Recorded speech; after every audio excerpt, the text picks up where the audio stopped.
Oh, okay. There's 3 pictures there. I'm going to post it out for the audience now. John, Yusuf, I would love to get your thoughts, and Omar, your thoughts on that meeting between the Iranian and the Saudi crown prince. And I just want to just read some information. So he arrived, Raisi, so the Iranian president arrived. He had a symbolic gesture wearing a traditional Palestinian keffiyeh scarf, that Palestinian scarf. So the Raisi was wearing that. So the Iranian president, showing support for residents in Gaza. So I want to get your thoughts on this, Yusuf, Omar. Hey, Mario. My general thoughts on it and the reason why it's not being as widely covered as one would expect is because it's on a multilateral platform, and we've already had the the Iranian foreign minister having dialogue with the Saudis of late. So it's nothing new. The Saudis and the Iranians are talking, but when we look at their positions on Gaza, their positions aren't nearly as unified or close to any type of cooperation yet. That being said, also the attacks coming from Yemen towards Israel, going over Saudi airspace, and that national security threat that's radiating, an Iran-backed national security threat that's radiating to Saudi, will probably keep both of them from cooperating going forward. Now, one of the things I had said last time when we were together, I believe it was like last days of October, I was saying that Hezbollah is going to choose for a low intensity warfare throughout, and that's what we've seen so far. Yemen's choosing for low intensity warfare. And when we look at what this is creating ideologically an Arab Spring like effect throughout the region. You're getting this Arab Spring like effect, you're getting these non state actors, you're getting these conservative Muslim Brotherhood linked groups that are again finding space to flourish. And this type of activity is irking countries like Saudi Arabia, the United Arab Emirates, maybe Egypt to some certain extent. So we're having the Gulf countries once again take a more defensive position. Besides what's going on in Gaza, taking a more defensive position, or at least taking a very cautious position to the other actors in the Middle East, whether it be Iran, Qatar, or Turkey. And I think that's one of the issues why we're not going to see this Raisi and Crown Prince meeting, at least expect any type of big results. That being said, also, I don't expect any type of concrete, tangible decision to come out of the OIC. Yeah, I agree on that point, brother. You've cut out, Yusuf. I agree on the point that this does seem to be a split among Arab countries, and that just I think it's all based on their incentives, and some are obviously normalizing deals with Israel, others, and it gets a lot deeper. And we've discussed this in previous spaces, the various oil pipelines that are being worked on, various economic benefits. It's just sad to see wars, obviously this war and others, being dictated by other powers that have their own incentives for the war to go on. Jennifer has one quick thing. I mean, I think in a perfect world, the Saudis would be happy to sit down with the Iranians. They'd be happy to de-escalate. But I don't think Iran wants this. I think Iran is very happy with keeping the region tense. I think Iran is very happy with keeping the region divided. And I think this division is creating more space for its proxies to be able to prosper. And that has been the problem over the past 2 to 3 years with the convergence in the region. The space for their proxies were limited. So they're very happy with the situation. Don't be fooled by their attendance at an OIC meeting. Don't be fooled by the phone calls or the visits. Iran is very happy with the way things are going on. Before we continue, just Heidi, I want to go back to that strike, and then I'm going to go to whoever was just about to speak. I think James, it's you. Just Heidi, quick question: the rules of engagement between Israel and Lebanon is 5 kilometers from the border. Is that correct? Yes. Okay, and they haven't. Attack is like 40 kilometers away. Okay, they haven't broken these rules of engagement since the 2006 war, correct? Yes, and until like the Smile thing that happened near Jazim, that's the only one. But other than that, there isn't. But that's more of a drone getting shut down. Yeah, exactly. Okay, James, go ahead, then we'll go to FL and Omar. Oh no, I just wanted to say it's about to start in a couple of minutes. Oh, okay, perfect. Jennifer, yeah, so basically they played the national anthem, and now they're Jennifer, you're ready. Jennifer, you're ready to all ready?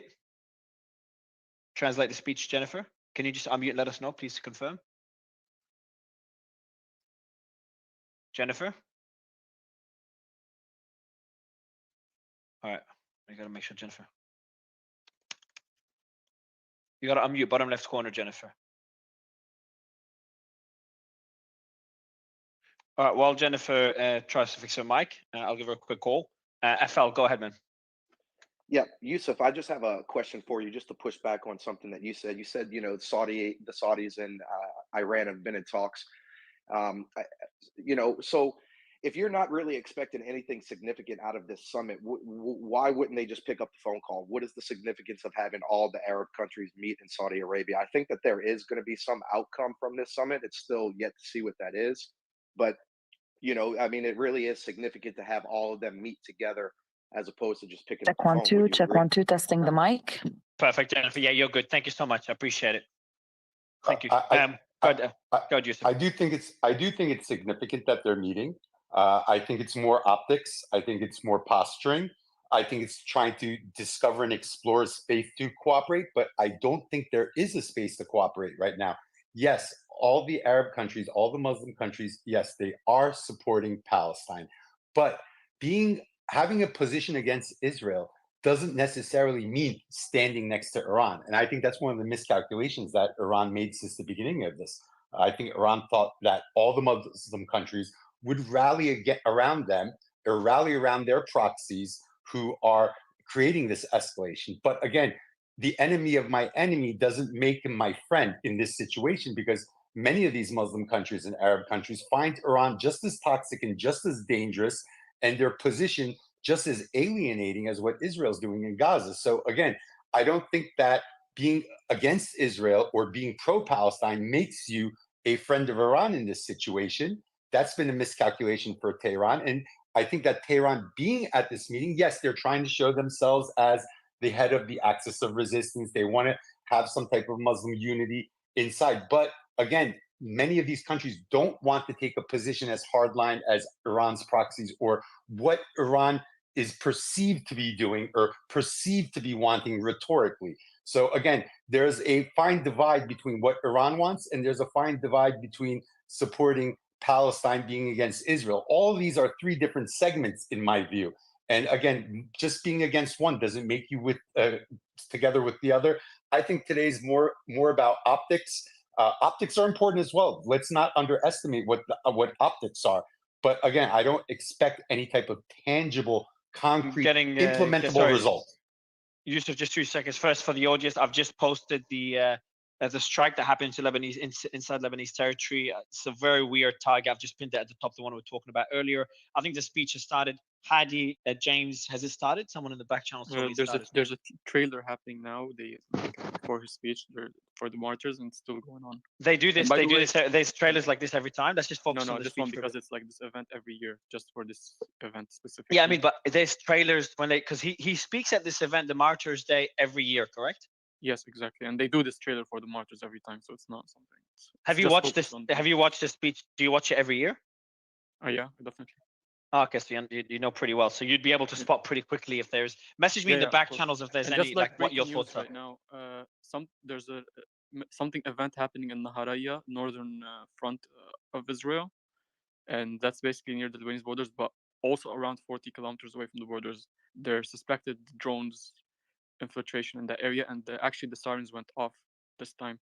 So this could probably a response to what happened to this truck you just posted up, but we never know. We'll just wait and see. This is like the definition of tit for tat. Literally 40 kilometers in, 40 kilometers in. Like it's just it's like they don't let anything slip. You do this, we do exactly the same thing. Yeah, and that was actually said by Hezbollah before. You do this, we're gonna do this. So I think it's obvious. So okay, but do you know much about the event? Just right now, like literally less than 1 minute ago, we got. Is that in Kabri? Is that in Kabri? Yes. Okay, enemy aircraft penetration in Kabri now. This is it, Kabri, correct? Yes, Nasrallah area. Nasrallah was basically famous in 2006, where it was heavily targeted by Hezbollah as well. So that could be a response by Hezbollah deep into Israeli territory. Most likely, we'll see. Okay, but would you consider? I think for me, it seems like a one-off. Could it be something more than just a one-off? I mean, I feel like it's just like no. I mean, we all expected a response if it was confirmed Israel. No, bombed I truck. mean, I know they expect a response, but the bombing of the truck, is it a one-off? Could be a very high-profile target. No, I don't think, because looking at the pickup the way it is, I don't think it's a high target at all. Then why would they hit a random pickup truck in a banana orchard? They actually hit this a lot of banana places also in like 2021 during like when they targeted the Palestinians as well. So we don't know what's their issues with bananas in that area, to be honest. I think it's the pickup truck the target, not the banana orchard. My two Yeah. cents. but I don't think a bomb will have much impact on the Lebanese economy. Probably actually in his speech, after he speaks about the martyrs, he might have information and he might tell us, so we don't know. Okay. Well, I hope something too serious. James, your thoughts on that particular event, the 40 kilometers in? Because remember, anything that has to do with and we'll go to Adam before. Actually, let's go to Adam. Look, Adam, I brought you up just considering your photo. So I thought you'd have. I would love to get your thoughts. Yeah, so the strike 40 kilometers, I believe, it's more of a preemptive show of force. And as for the strike right now in Israel that we saw 4 kilometers south, I wouldn't make much of it. It's just more of a tit for tat. The speech is going to be starting in a minute, I believe, but I wouldn't expect too much from the speech. Today's going to be highlighted on the martyrs and should be solely highlighted on the martyrs. But the highlight will be, I'm curious if he's going to speak about the emergency meeting of the Arab League today. But again, I believe the reason we're not hearing about this, there's a huge shift of regional powers, and people have to remember that when there's a shift of regional powers, there is a formation of alliances. And I don't think a lot of people have an appetite right now for huge change. The status quo works for a lot of people. The ally, my ally, enemy is my enemy. But a lot of great points, but I just don't think the escalation is going to be noted today. I appreciate that.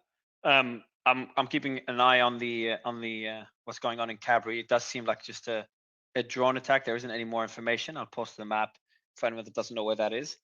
And while we wait for the speech to begin, I do want to get Omar's quick thoughts on this. And again, Jen, just unmute when you speak. Omar, what are you expecting in the speech today? And is there any indicator that you'd be looking for? And maybe Adam, very quickly before Omar, Adam, just quickly, I've got to ask you, any indicator that you'd be on the lookout for in the speech to point out that, hey, okay, maybe that could be different. He's not talking about the martyrs, or he said something specific. That means that things could be turning for the worse. Yeah, so I think Hattie and James can vouch for this, but I've seen these all these years, and especially his speech a few weeks ago. Nasrallah is very, very key and very precise when he speaks. He doesn't make threats without actioning them. So I would be watching for any very specific threats. But just remember, Nasrallah, he plays 6D chess. He's well respected even by his enemies as a tactician, a military tactician. So I would look for direct threats, but I don't expect any specific ones today. I think the highlight will be the focus on the martyrs, notably the 70 plus Lebanon has lost since this conflict began. I appreciate it. Omar. Thanks, Mary, for having me again. I agree with Yusuf, with other speakers, that we don't expect a lot today from Nasrallah's speech. But what I wanted to say about the Saudi summit is, I think the Saudis wanted just to controlling more the Iranian proxies or militia, call them what you want, on the ground. Just today, there's a new attack on the American military base in North Syria. Every day, these attacks continue. And the Saudis, I think they're understanding this national threat is grown up and it would be escalated. So when they invited the Iranian president to Saudi, when they invited even Bashar al-Assad, they're trying just to control these fronts, like from Syria, from around Syria, which targeting the American bases, not only in Syria, even in Iraq or wherever. So I don't expect a lot from Nasrallah's speech. I don't expect a lot from the Saudi summit, but I do believe they're trying to de-escalate the situation in the region. Yeah, I agree. I agree. We're still waiting. Hadi, where are we at with the speech? So now there's like the last trailer of the letters Nasrallah made to the families of the martyrs, the 70 martyrs from this month. I think he's gonna start after that. And there's answering your question when you said if it's like a big event, like it was like I told you before, it's just halls in different areas in Lebanon. It's not like the big field one like last time. So it's halls for the family, for the martyrs' families, and some supporters in each area in Lebanon. By the way, before going to John, I want to ask you one more question, Adam. Since we didn't have you for the last speech, your thoughts on the last speech? Do you agree with everyone that it was very de-escalatory? So I thought, especially when you translate it to English, it was worse than I thought it would be. It was expected, but it wasn't a stand down like many are saying. It was a warning, a de-escalation. I don't believe Nasrallah wants war right now. He has the thoughts of the Lebanese people to take care of. But I viewed the speech as worse than I thought it would be, and worse as in more frustration and just hesitation. But I would be cautious to say that it's him standing down. It's what a lot of people have been saying. That's not how Nasrallah works. Okay. And even with him distancing himself from October 7th, even with him talking about this being a long war, and he's distanced himself on multiple occasions, not just once. You think despite these, you still don't think it's him de-escalating or standing down? Because the only threats made were essentially, don't strike civilians, which is expected and symbolic, and to the U.S. aircraft carriers, which is, again, it's more of a response to U.S. presence, and they do want. I think they understand U.S. voters don't want another war, and they're kind of exhausted after Ukraine, or Ukraine's still ongoing. Yeah, Mario, I wouldn't say it was distancing. I would say it was giving, I would say, the credit and to the Palestinian forces and letting the world know that they are the ones in control of their fate and their land, and that Hezbollah is ready, but they'll do it upon moving forward. But I don't think it was de-escalating at all or distancing. Okay, let's go to John. John, how are you? Hey, Mario. Good. I'm coming out of Ukraine. Speaking of Ukraine, just coming out of Ukraine myself, so hopefully I don't lose service on you. Are you there for work? Are you there, John? Yes, I think you lost service. And also, are you there? Oh, yeah. okay. No, I was there for work. Yeah, I think your mic is a bit. Go ahead. It's a bit of a lag. Yeah, I was there for work. Sorry. No, okay, no, all good, all good. And just your thoughts on the last speech, what you'd expect today, and also the strike deep into Lebanon. Like when you have one-off strikes like this, so you've got the rules of engagement between two countries, and then you got one side that breaks those rules. Do these, because that hasn't happened according to James and Hadi since 2006? Do these instances mean anything? How serious are they, or does the other side, you'd expect them during times of war that the rules of engagement may be broken once or twice? No, I mean, I think they're significant. I think that's like you're tracking that's valid to track it. It's a difference. It's I mean, I still think it's still in this kind of tit for tat. I mean, Israel says it will strike back if it feels threatened. It's something to definitely watch. Now, in this last speech, I'm in the camp that it was de-escalation, and really you can test that by how much Hezbollah has joined in Hamas, is what we all feared, opening a second front, joining Hamas in their activities. And it seems to be that Hezbollah is fine with Hamas being defeated and destroyed. So I guess only time will tell who's right on that. Yeah, I think, I don't know if I'd say Hezbollah's fine with it. I'd say more Iran is fine with it, even though a lot of people disagree with this, because I think that is an Iranian decision. But again, it's impossible to know, and I could be completely wrong. And let me go to John Larrier. How are you? Larrier, are you there? Yeah, I'm there. Is my mic okay? Yeah, man, we haven't had you for a while. We're seconds or minutes away from the speech starting. Would love to get your thoughts on the developments as a whole, not really just on the Lebanese front. Obviously, you focus on Lebanon and Hezbollah, but developments as well on the war. We see northern Gaza pretty much surrounded.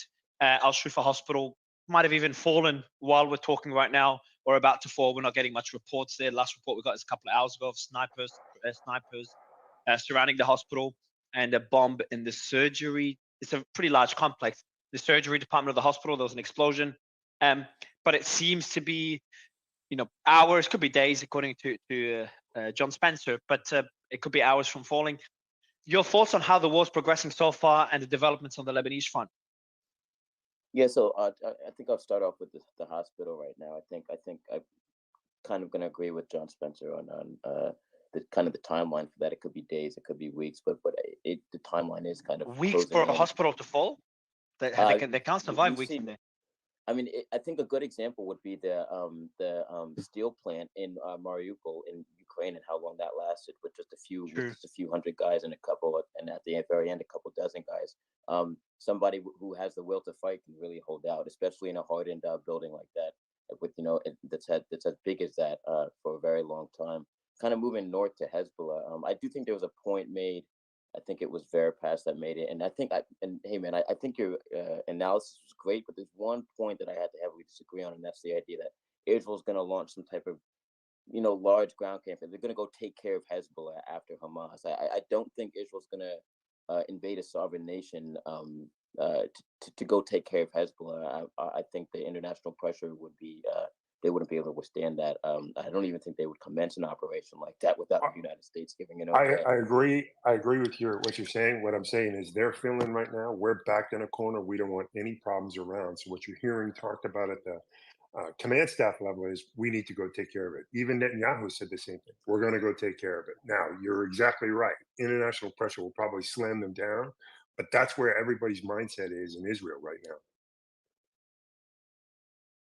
Yeah. I mean, I kind of agree with you on that. What I think we could see possibly, right, could possibly be some type of increased strike campaign. And that doesn't necessarily have to happen. They don't necessarily have to wait till after they've mopped up Hamas to do that. We could see that happen right now if they really wanted to. But I don't think they're going to increase the tempo of their operations against Hezbollah until Hezbollah increases the tempo of their operations significantly, right? I think Piotr said it right. We've got it's just John, just quickly, we've got an update on the hospital. So I'm going to read it out for you quickly. It came in 2 minutes ago. So the head of the surgery department of Al Shifa Hospital told Al Jazeera, electricity and water are out in the hospital and we have 600 patients. The situation is tragic and difficult, and we ask the world to look at us with compassion. We find ourselves forced to choose between one wounded person and another, depending on the severity of the injury. Our doctors will need psychological care, and after the end of the war, due to the horror of what they saw, sometimes we will have to leave some of the wounded to their fate. I did not see any Red Cross car in the vicinity of the hospital. We have no contacts, and we do not know what is going on outside the hospital. So it does show that there is. It does continue. Hold on, there's more updates here. We hear the sounds of various types of weapons. That's actually coming in live right now. The team is sending it through. We hear the sounds of various types of weapons from inside the hospital's corridors. Hold on, we hear sounds of various types of weapons from inside the hospital's corridors. Okay, that's pretty major. That indicates either Israeli forces inside the hospital or Hamas members inside the hospital shooting at Israeli forces. So essentially, you've just got in my opinion, a senior person at the hospital either confirming the hospital's fallen as Israeli forces, but then again, if Israeli forces are inside the hospital, why are they shooting? The only logical explanation is that either Mario, they're shooting at the hospital, the quadcopters, the drones, they're shooting. They're shooting. All right, guys, Jennifer, are you there? Jennifer, if anyone can mute.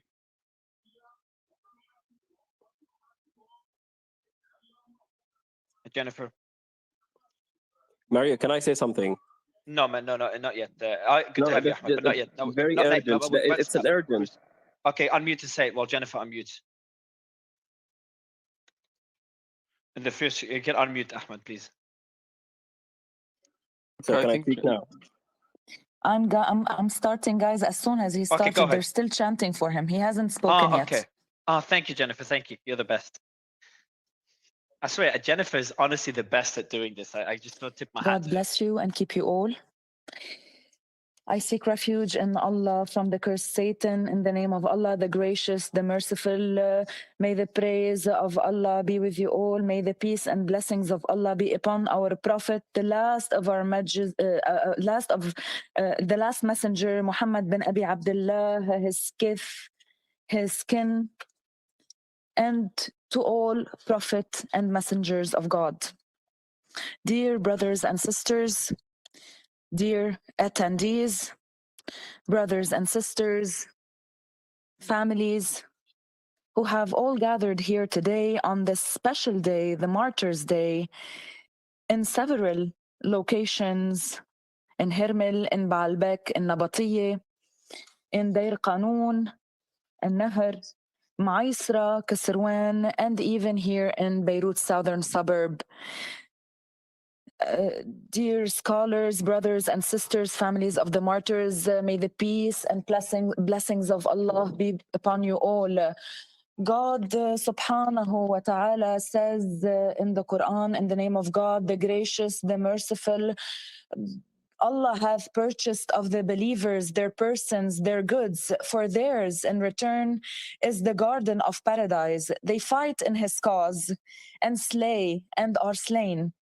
A promise binding on him in truth through the Torah, the Gospel, and the Quran, and who is more faithful to his covenant than Allah, then rejoice in the bargain which ye have concluded. That is the achievement supreme.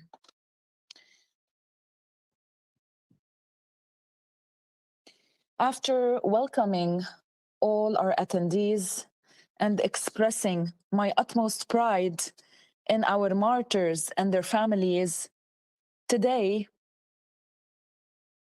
as we do every year, the 11th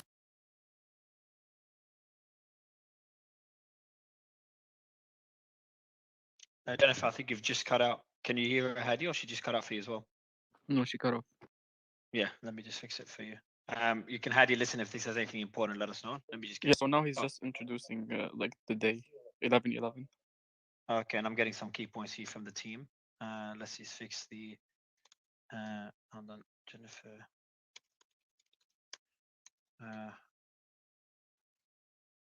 Oh, she's requested. All right, let me bring her up. She dropped out. Should be up now.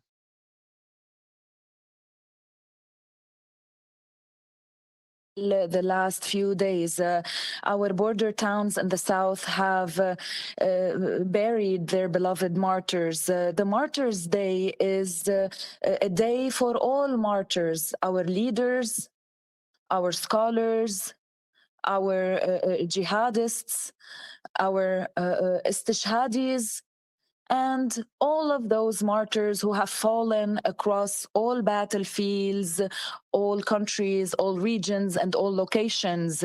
Martyrs including men, women, children, from young to old. We have families, entire families that have fallen martyrs, a father, a son, a daughter, a mother who have fallen martyrs to several aggressions, as was the case in the 2006 war. This date, as you know, just to remind you, has been chosen based on the quantum and great and glorious operation that has been executed on the 11th of November, 1982, targeting the military leader, the Israeli military leaders' headquarters in Tyre, which led to the destruction of the entire building and the death of several Israeli soldiers, which has prompted the Zionist entity to declare 3 days of mourning. And we have seen the face of Ariel Sharon, how he lost the color from his face on that day. And we have seen that happen in Tyre. Also, what happened on the 7th of October today is also a source for us to be proud. This quantum operation that was carried out by the prince of the Istishhadis, Ahmad Qasir, and who was truly considered the Fatih, or the leader of the age of Istishhadis in Lebanon against the Israeli. And he's glitching again. Hadi, make sure you cover, and then we'll bring you back up. Yes. Was great in its results. It was the most glorious and greatest of operations in the history of the resistance and in the history of our struggle with the Zionist enemy. So we chose this date basically as the day of the martyr in order for us to celebrate every single martyr who has fallen along this journey, and to reiterate that martyrdom is the creator of victory. As Al-Imam Al-Khomeini used to say about the blood of Al-Hussein and the martyrdom of Al-Hussein alayhi salam in Karbala and the day of Karbala, he used to say that it is the victory of blood over the sword. The blood on the 11th of November that was shed by Ahmad Al-Qasir, and the blood of all martyrs who have come after him and before him is the blood of victory. The blood that has rendered us victorious against the Israeli-American sword that is basically thrown at the neck of our region ever since the 40s of the last century. So when we talk about our dear martyrs who have fallen since this date, so for 40 years now, approximately, we can say that they are martyrs in truth, because they died for the sake of Allah. A martyr is a person who dies for the sake of Allah. Our brothers, sisters, they have been slain in the name of Allah. And of course, these martyrs hold this moral value amongst us all.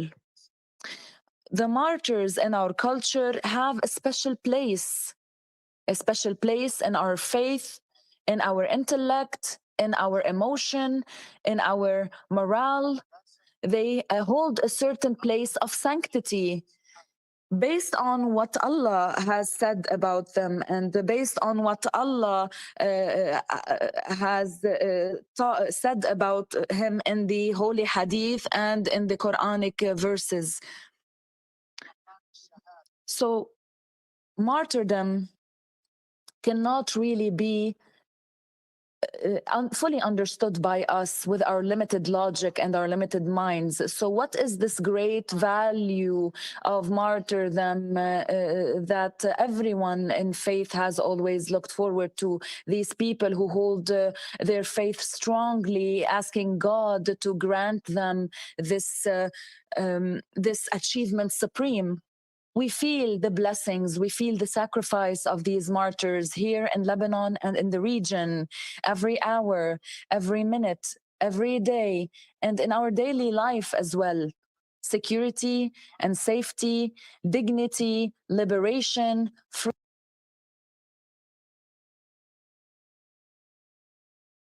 Just dropped out. Hadi, just while she connects again. So far, it just seems talking about the martyrs that have died. This is how we hold our martyrs in high esteem. Our martyrs are the holders of faith, and they hold a special place next to our angels and next to our prophet, peace be upon him. They are people of a vision. Our martyrs are people of a vision. They understand the road ahead. They understand the enemy. They understand who is their friend and who is not. And they move at the right time, at the right place, at the right circumstance. Our martyrs are those who feel this utmost responsibility when many others have turned a blind eye. They are the most equipped to bear this responsibility. They are the most equipped to carry out the jihad. They are the fathers of patience and sacrifice and self-sacrifice, which is basically the most honorable of sacrifices.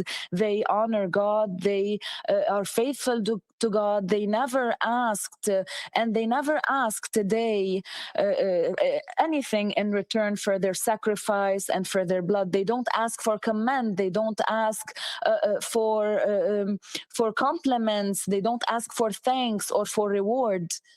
But all they want is to seek the blessing of Allah, peace be subhanahu wa ta'ala. these are our martyrs. They have always been as such, and they will always be as such. Our jihadists who fight in battles are carrying these values and are carrying this breath. The families of our martyrs have presented our society and our community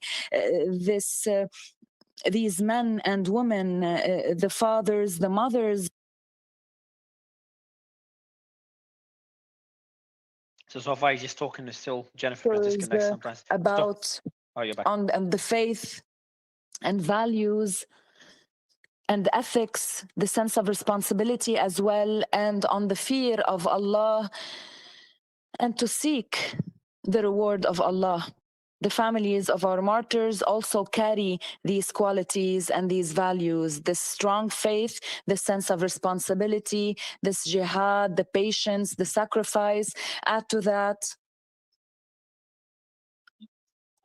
a sense of appreciating this martyrdom and understanding how valuable this martyrdom is to Allah. So they put their fate in the hands of Allah, and they are satisfied with the will of Allah. They are proud of what Allah has chosen for them when He decided to pick members of their family as martyrs, whether it is a husband, it is a wife, a brother, a sister, a dear relative, whoever this martyr is. This martyr has been chosen by Allah, and they succeed every day in carrying out the struggle. Losing one's relative is one of the most honorable struggles provided by Allah, and this has been said in the hadith. One of the most difficulties, one of the most difficult tests is to actually lose one's kith and kin, and I believe that our martyrs have lived this. The martyrs, the families of our martyrs bear the responsibility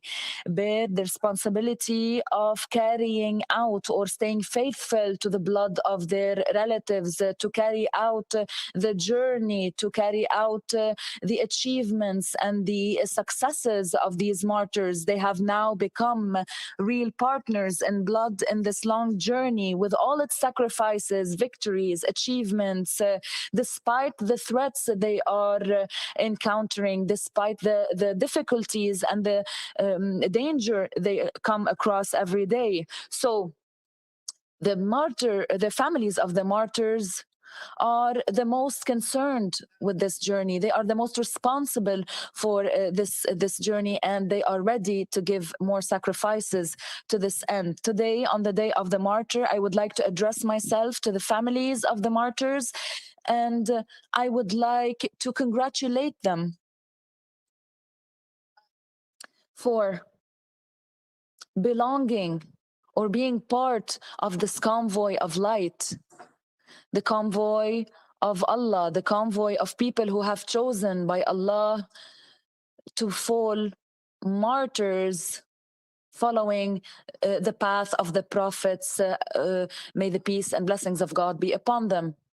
And I actually commend them on their strength, on their honesty, on their faithfulness, on their commitment, their sacrifice, and they're relinquishing all the materialistics of this dunya and their readiness to continue giving.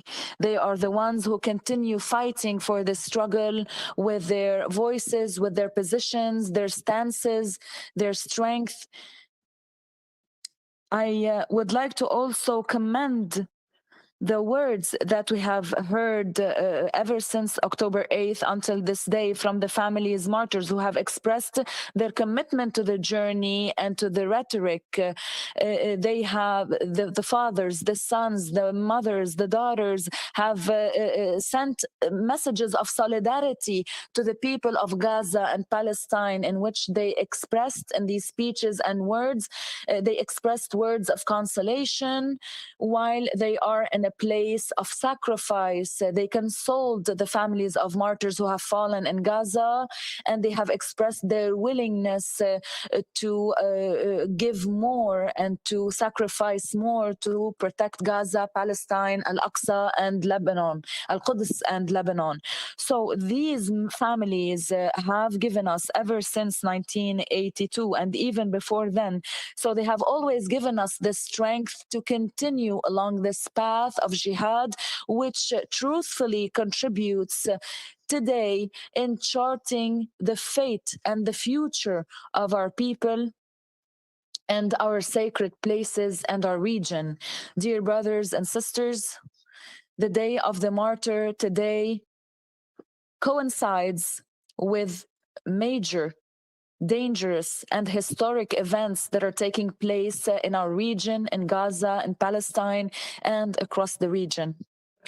So, to this end, I would like to allocate the rest of this time to the development of the incidents on the ground, to determine the responsibilities, and to chart the way forward.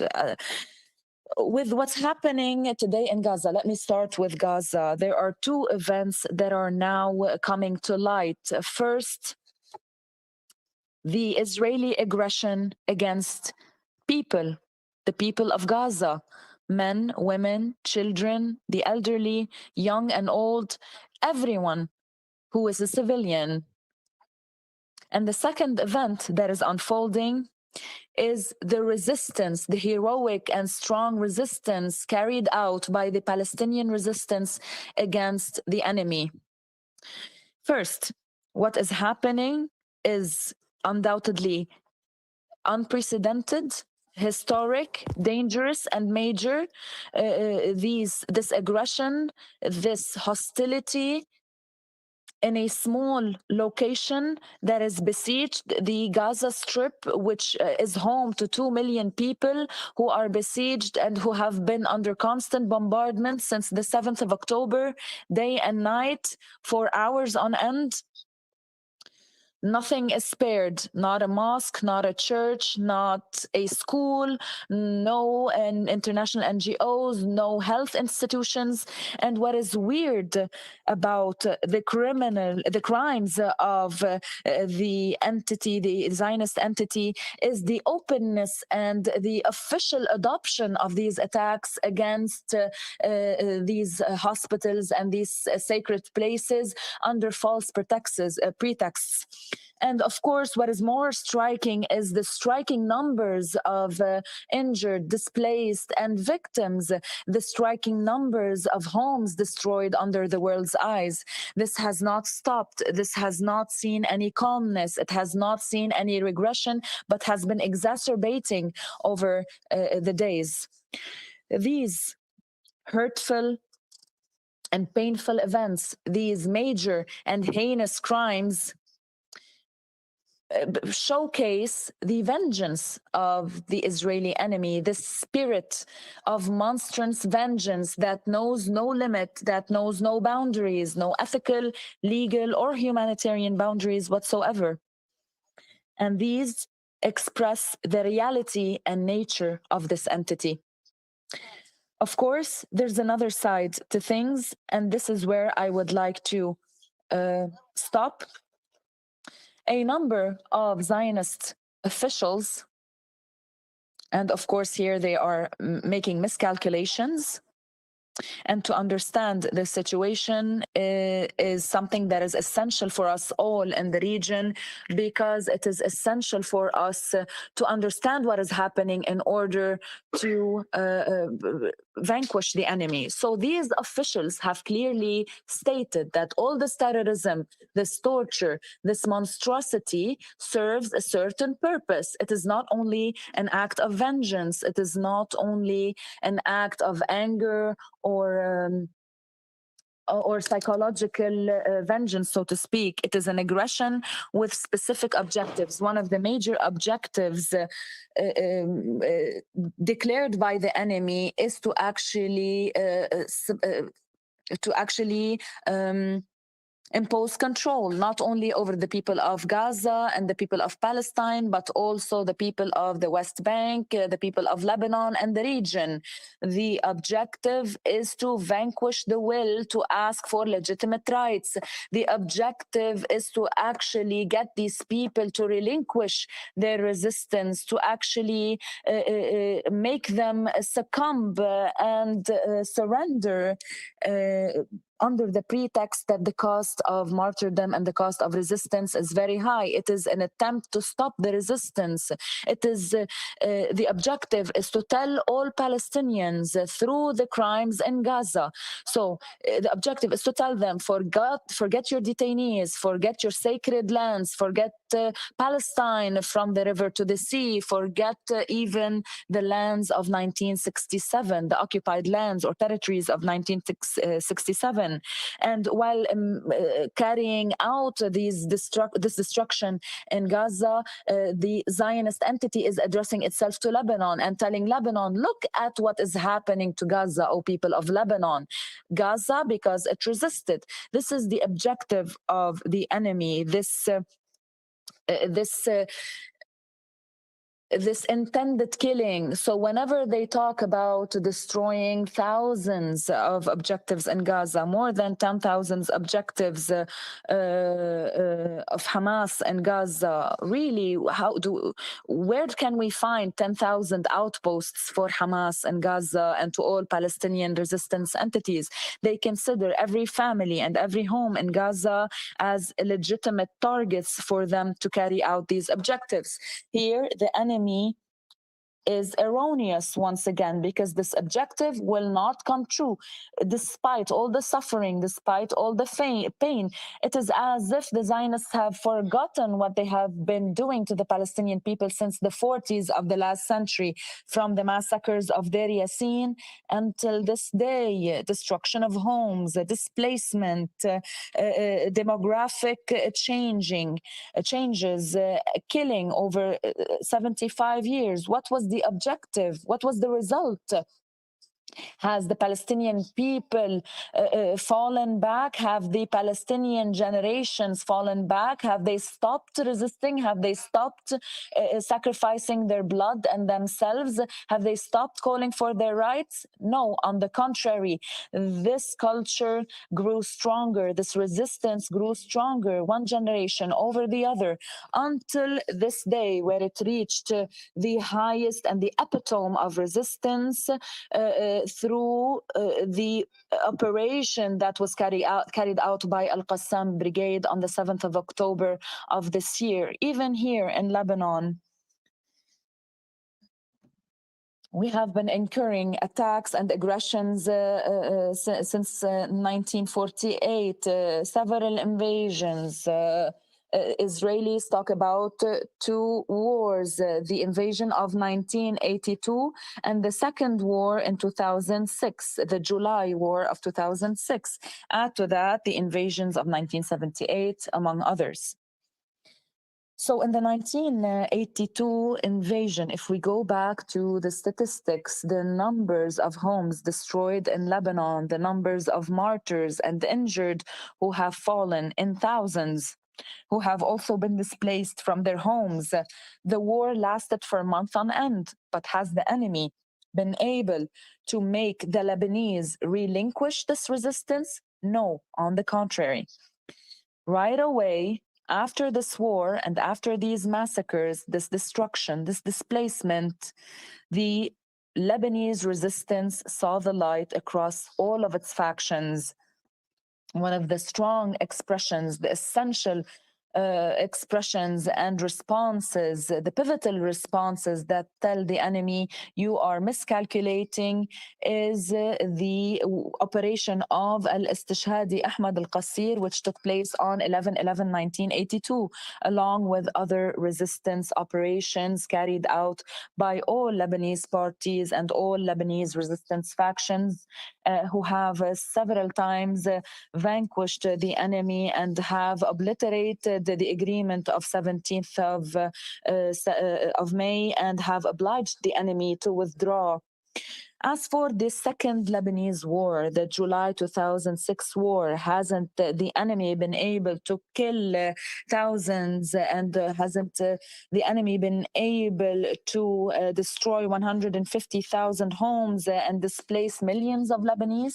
What was the result? Has the Lebanese people relinquished the resistance in the face of such massacres? No, on the contrary, the Lebanese held stronger to the resistance. They developed even more trust in this resistance, which we can see until this day. So this objective that has been set by the enemy must be countered. Unfortunately, there are Arab media outlets, Arab writers and journalists, along with others around the world, who have aided deliberately or non-deliberately maybe, so who have helped achieve this Israeli objective, which I said will not see the light as a result of the vision we have, the understanding we have, and the lessons we have learned from these experiences. If anyone should become desperate, it is the Palestinians. It is the Israelis, excuse me. So this Israeli entity needs to learn and extract a lot of lessons from the limbs of those killed in Gaza and the West Strip, from the limbs and from the blood of these martyrs.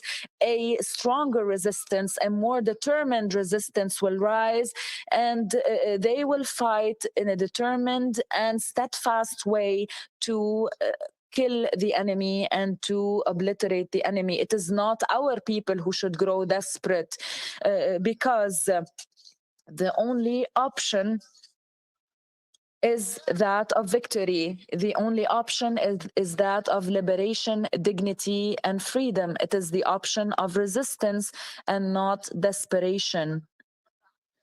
Even if the sacrifices reach unprecedented levels, even if they reach unprecedented numbers, as has been happening in Gaza and the West Bank.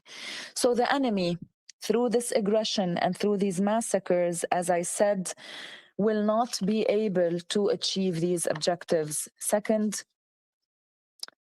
the occupation is incurring a lot of losses. Among these losses is the fact that it's a barbaric and monstrous truth has become more seen by the world, especially that this enemy has been working for years on end with foreign media outlets and some Arab media outlets. So it has strived to portray the settlers and the occupiers as good people who wish for peace and who wish to live in peace.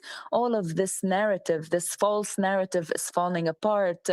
They are basically striking decisive blows against any chances for normalization. If our people refuse normalization with the Israeli enemy, irrespective of some leaders, of course, before the massacres of Gaza, after the massacres of Gaza, they will even more strongly reject this normalization. More importantly, at this moment, is the changes we are seeing in the international public opinion.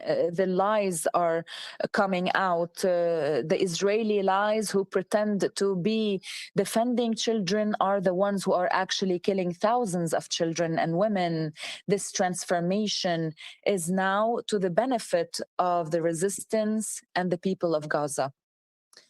The protests that have been taking place in the Arab Islamic world are very important and very significant, but more important and significant are the protests taking place in Washington, New York, London, Paris, and other Western European countries, because these people are now putting pressure on their governments.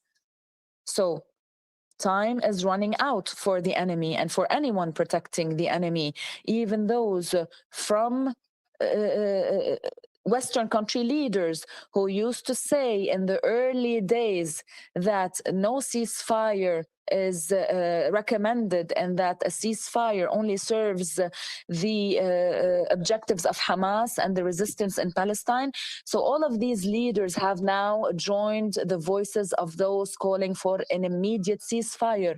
No person around the world now is actually encouraging the progression of these heinous attacks, except the USA, the leaders of the USA, and basically their British puppet. Even now, the Americans are talking about being isolated. The only strange voice, or the only exceptional voice and the only exceptional calls are now coming from the US. The US has become isolated in sharing this opinion. The entire world no longer bears these scenes, the bombing of hospitals and churches and mosques. This can only put additional pressure on the US and on Israel, making them run out of time. Anyone who can stop, or if there's anyone who can stop this aggression, it is the US, because it is directing and managing this aggression. In Israel today, in the Zionist entity, there are some lunatics, some angry figures, some people who are only thinking about their personal fate and their personal future, such as Netanyahu and Gallant, who are actually deciding and waging this battle with the support and with the direction of the US. All the condemnation, all the pressure, therefore, should be addressed to the American administration and all the Americans. All political pressure, popular pressure, military, security, economic, if possible, pressure must be centered around this. And therefore, it should go against the US administration, because they are the holders of the actual decision. They are the ones who can actually decide whether this aggression will stop or not. This speech comes on the sidelines of the Arab Summit. In the presence of 22 Arab countries and some Islamic countries, which bring the numbers of participants to 57. So the people of the region and the world, the people of Palestine, have their eyes set on this summit, irrespective of their expectations. Today, Palestinians have said their word. They are not calling this summit, they're not calling on the summit to send their armies, or these countries to send their armies to liberate Palestine or to lift the siege off of Palestine. They are calling for the bare minimum. They're calling on these countries to do the bare minimum, and that is for the Arab world and the Islamic world to stand in one position and to shout against the US and to call on them to stop this aggression, to stop this war and these atrocious crimes. So it is calling seriously. So it is to call seriously and to actually take some tangible procedures. We're not really asking you for anything. We're not asking for your armies. We're not asking you to liberate Palestine or the Aqsa Mosque or anything.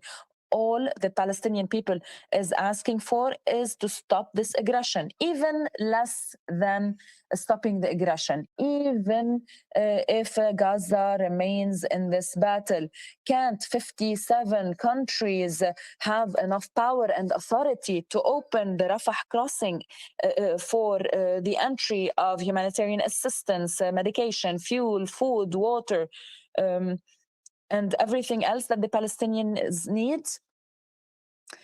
This is what we, the Palestinian people, are calling for. And of course, we will see what will happen as a result of the summit. What's happening also, what I would like to also focus on is the resistance of Hamas and all Palestinian resistance factions. The fighting in Gaza is taking place under very dire circumstances, under a heavy psychological load and constant aerial bombardment. Let us pay attention that these fighters have lost their families, have lost their homes, their loved ones have been displaced and have been killed. So under these very difficult psychological and morale circumstances, they are still fighting. They are fighting in all strength in the face of soldiers, the elite, the tanks, and of course, now in Gaza, the strongest elite of the IDF are now fighting. And this, of course, proves how powerless the Israeli army is. They have sent their elites to fight in Gaza. And despite that, they have not been able to paint this image of victory that has been long awaited by Israelis. The numbers of tanks and vehicles that have been destroyed in Gaza, the number of IDF soldiers who have been killed in Gaza, which exceed in numbers those declared by the IDF, the injured, the number of injured, many of whom are in critical condition and who have been evacuated from Gaza. So in the face of this strong, steadfast and creative resistance tactics, this innovative battlefield, this historic and heroic battlefield will now become the turning point in how things progress. And I think here our strongest bet is on the battlefield. Since the 7th of October, Israel has been carrying out its atrocities, its destruction of homes, its constant bombardment, and they followed that with a ground invasion. But unfortunately, despite all this time, the Israelis have not been able to paint this image of victory for their army, or at least paint an image of vanquish for the Palestinian resistance. This is where our hopes lie. As for the assistance front or the support fronts, Israelis now are talking about facing several fronts or fighting on several fronts. The Western Bank is one of these support fronts, which will witness more sacrifice, more martyrdom, and which will irk the Palestinian, the Israeli enemy. And Israelis have talked about having to withdraw some of their troops from the north, from the northern front, and from the Gaza Strip to actually fight on this Western Bank front. A second front, a second support front would be that of Yemen, where the people and government of Yemen have taken a bold, public, heroic, and courageous decision. The government of Sana'a and the Yemeni army have made this decision, whereby they sent in several batches a number of drones and missiles directed towards the occupied Palestinian territories. This has been met with a mobilization of military powers by the US, military vessels, war vessels, submarines. There are talks even about these drones and these missiles being intercepted by Arab military capacities. But let us assume that these missiles don't end up reaching Israel. And this is a hypothesis. There is another hypothesis which says that these missiles have indeed reached locations in the south of occupied Palestine and in Eilat. Nonetheless, the army or the Israeli army has concealed this information. So this exceptional stance taken by the Yemenis is to be praised, because Yemen is now not only a resistance force, as is the case of Hezbollah and the Iraqi resistance. It is a country with a government, it is a state. This has given a strong morale boost to the Palestinians, to the resistance forces who need such support and who have been calling for such support. They have addressed the people of the world to actually protest and to take to the streets, because this gives them a good morale boost. So imagine having an entire Yemeni army, an entire Yemeni resistance that is firing missiles and drones.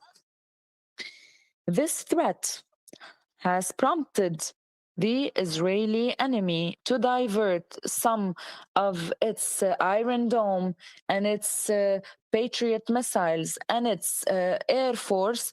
So it has prompted the enemy to divert some of that force to Eilat. The impact of this threat has also made the region unsafe, which of course will create more displacement amongst the Israelis.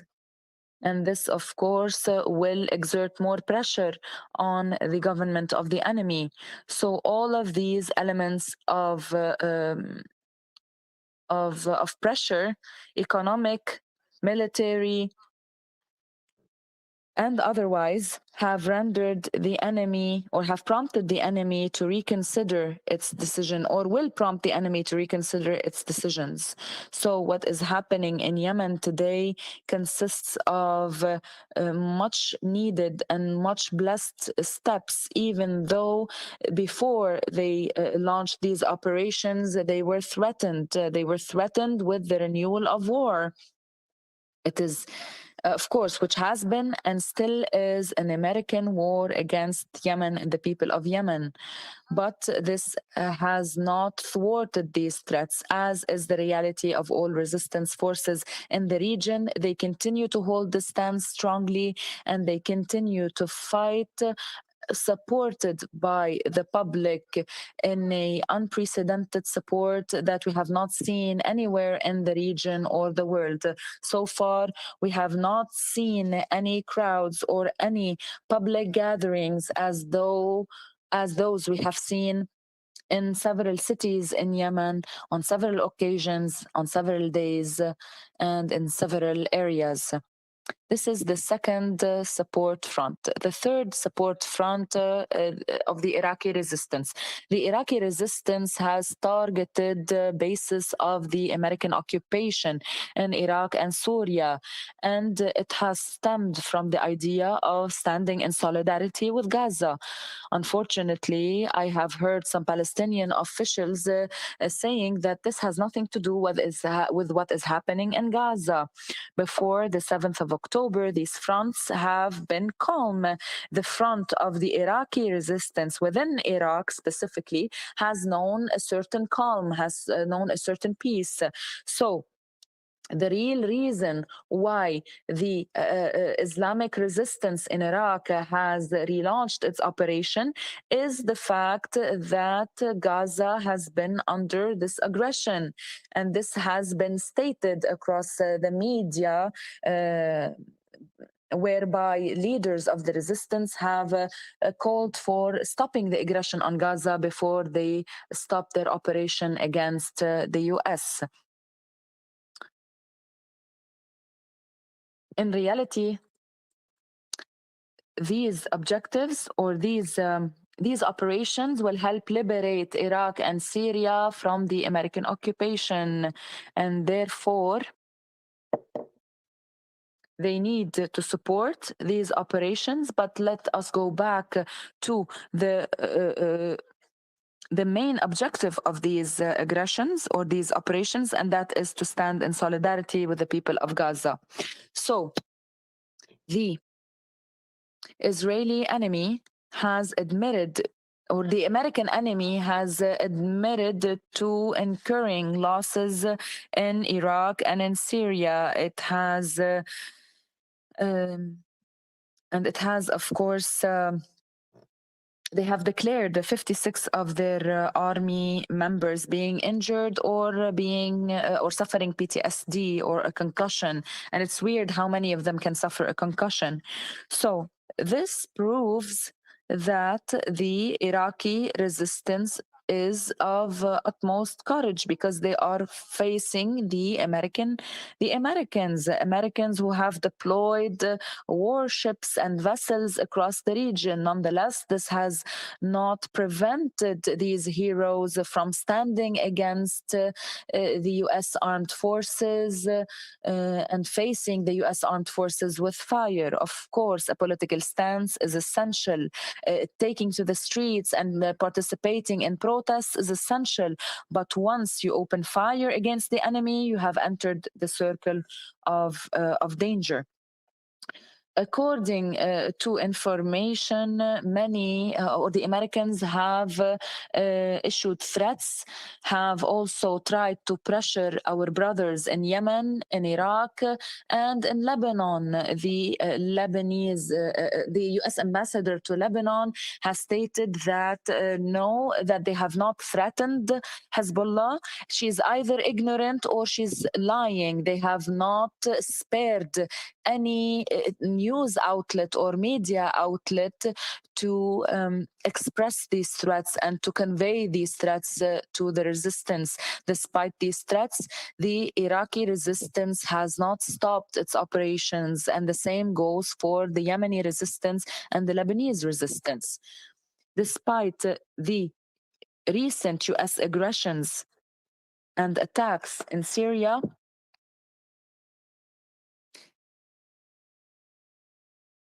the resistance narrative in Lebanon, Iraq, and Yemen has been the same. If the Israeli enemy wants this fighting to stop across all the support fronts, if they don't want the war to spill over the region, they need to stop the aggression over Gaza. No one can pressure the resistance forces and into silence and into inaction. Absolutely not. This is also linked to our front. Allow me now to move to another support front, and that is that of Syria. In reality, Syria is at the heart of the resistance axis, and it bears a heavy brunt. The political stance of Syria has been clear and determined. It has been expressed in several events worldwide and during the Arab Summit. Today, Syria, despite its difficult circumstances, is welcoming the resistance factions and is incurring the consequences of this political stance. In the face of any missile, irrespective of who shot that missile against the Golan Heights, the enemy is quick to target the airports in Damascus and Aleppo, killing and injuring others. So Syria is incurring the consequences of Israel's lack of options. Let us take what happened in Eilat as an example. The drones that have reached Eilat with the confession of Israelis, the drones which have spread fear across Eilat and put Eilat under danger. It is a major operation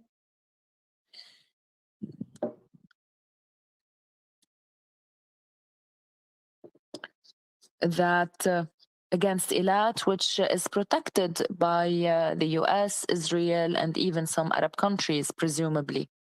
So Israel was confused as to who launched these attacks against Eilat. Is it Yemen? Is it Iraq? Is it Syria?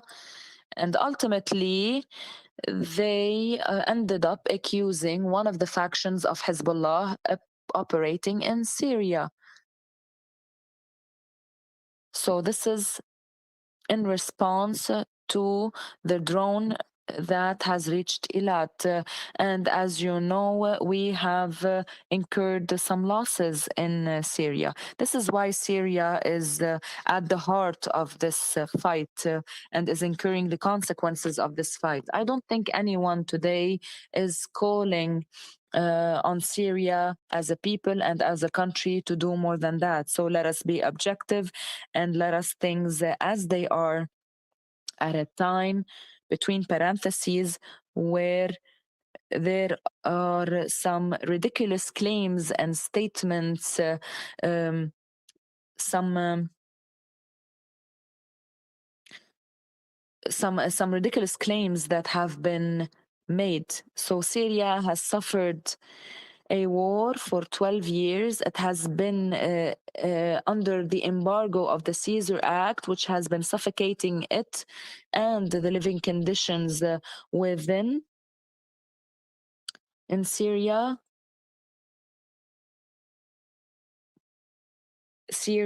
whose army is still deployed and fighting several military factions across its territories. Syria, which has incurred attacks from ISIS in several areas, leading to dozens of martyrs amongst the Syrian army. And I think some of these factions, these military factions, are supported by the US, while in reality, the US is supporting ISIS and ISIS factions. They are supporting ISIS in order to bleed Syria dry, army and people. But despite of these difficulties over the 12 past years, Syria has held strong to this stance. It has always held on to the resistance factions, and this is why it is at the heart of this battle. Iran, the Islamic Republic of Iran. Their opinion or their stance about the Palestinian cause has been constant. The support, political, moral, diplomatic, financial, material, and military support to resistance factions is no longer hidden or concealed from anyone. It has been public. It has been made public. Today, if there is a strength for the resistance in Lebanon and the resistance in Palestine, if there's any strength for all resistance movements in the region, this strength comes first and foremost from the Islamic Republic of Iran. So in terms of military, financial, and material capacities, it is now known that the resistance factions stem their strength from Iran. If there is any deterrent in our region, it is with the blessing of the strong position and the strong stance of the leaders of the Islamic Republic of Iran. Many years of his life, Qasim Soleimani, Martyr Qasim Soleimani, have been dedicated to this cause. They have spared no military power, no training, no effort, no support whatsoever that they have not provided to the resistance factions in order for the people of this region to stand on their feet. The Islamic Republic of Iran still holds on to the stance despite all the threats. Today, the Iraqi resistance is striking the US. The US threatens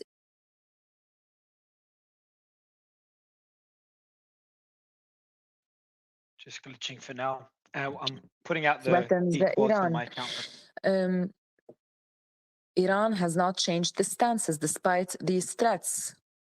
Of course, it does not decide on behalf of the resistance factions, as we said before, but it will always hold the role of the defender and the protector and the supporter of the resistance factions. This brings me to the Lebanese front. On the 8th of October, we have launched our operations. I'm not going to repeat what I have said past Friday.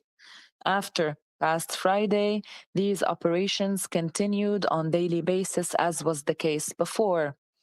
We have attacked locations, equipments, soldiers gathering, soldiers' movements, their vehicles, irrespective of the enemy's irrespective of the enemy's attempts to hide, to withdraw, and to resort to defense tactics. Despite all of these things, the resistance has continued in constant presence of Israeli drones. The Israeli drones have now become more common, a new factor in this fight.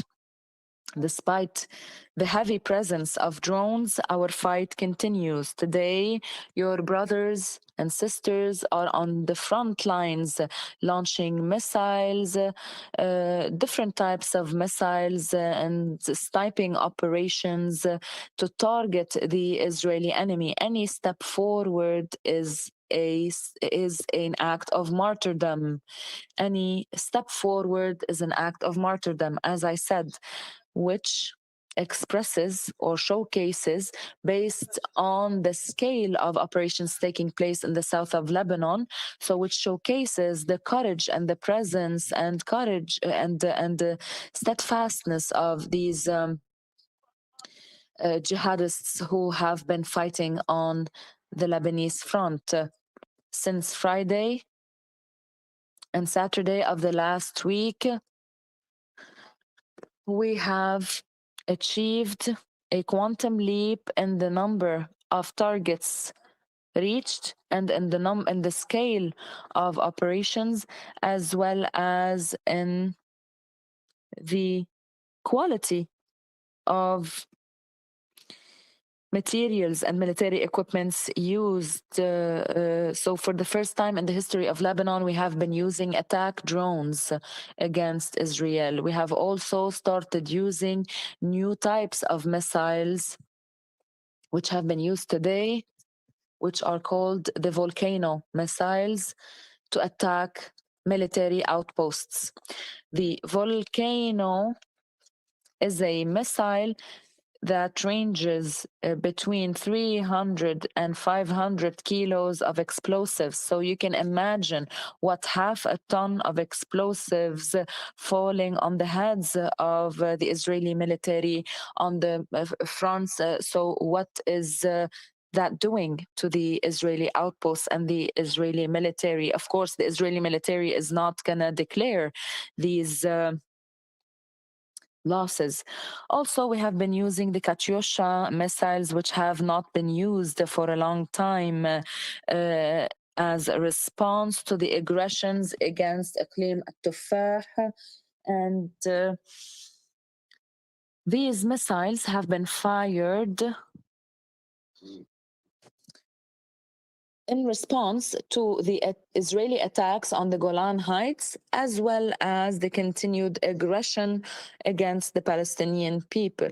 So these military attacks have been carried out against Israel in the depth of Israel, in Kiryat Shmona and other settlements along the borders as well.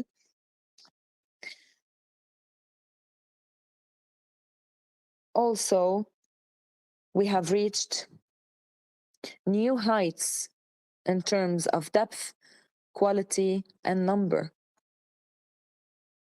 This was required by the nature of this battle.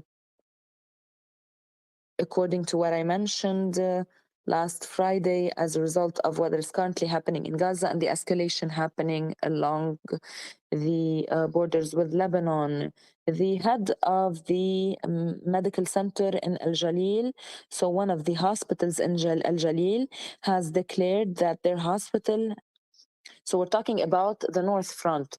So he declared that they have received more than 350 injured from IDF soldiers and civilians, many of whom are actually in dire and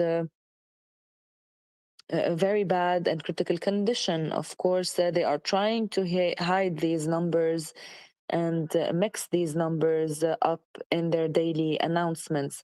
Also, in the past week, civilians have been targeted.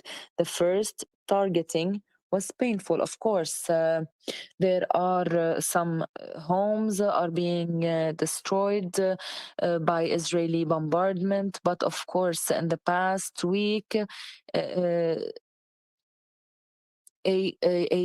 car of the Islamic scouts was targeted by Israel. These brothers are thanked for their presence and for their constant support in these areas, in these border areas.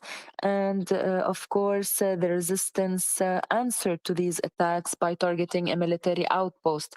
But I guess more dangerous was the attack on the car of the Lebanese family, which led to the killing of Samira Ayoub and her 3 granddaughters, Layan, Tamim, and Inas.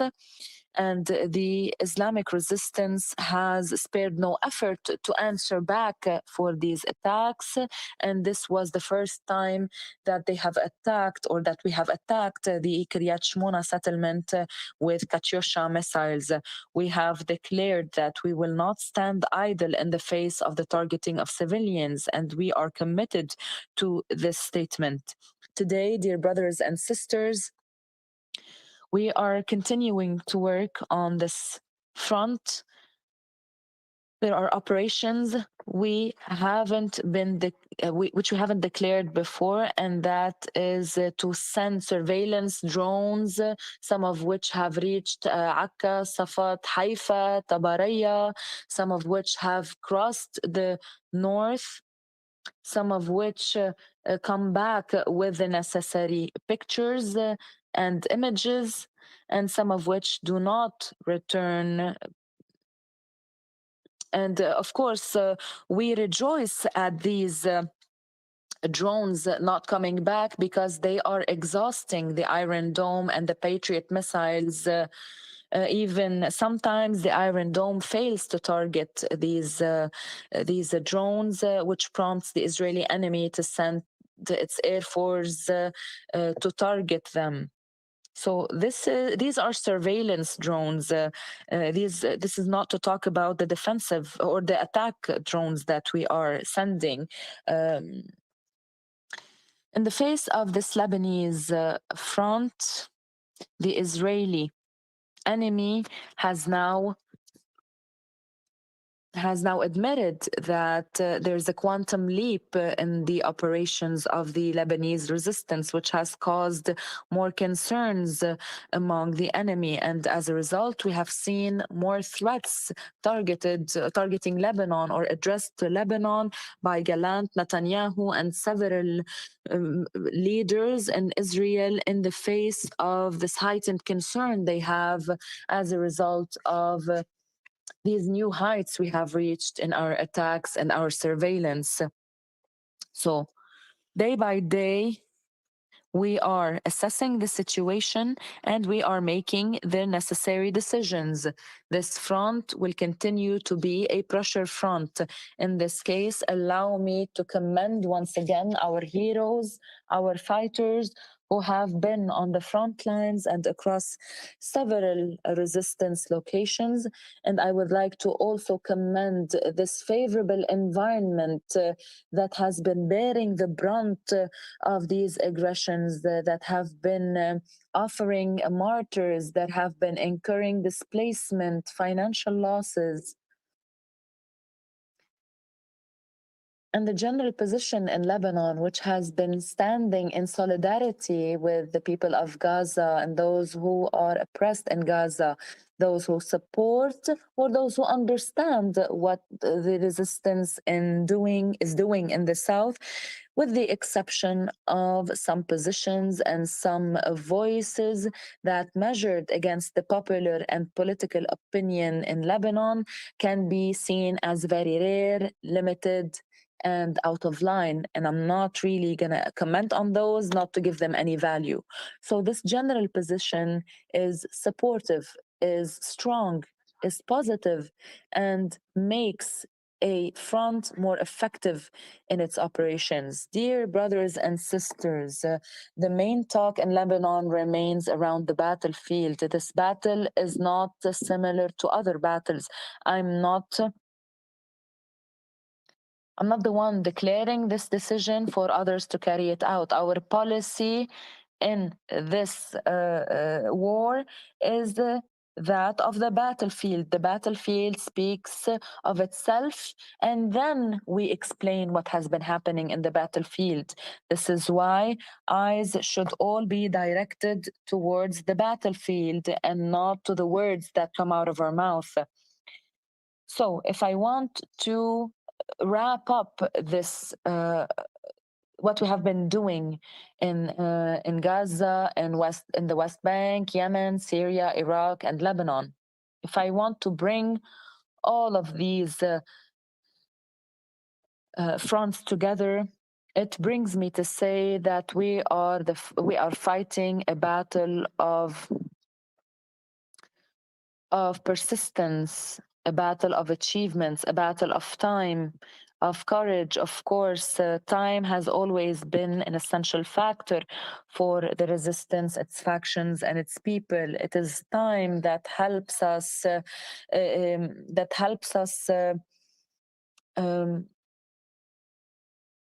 Attack oppressors, invaders. So we're not talking about a fight between armies.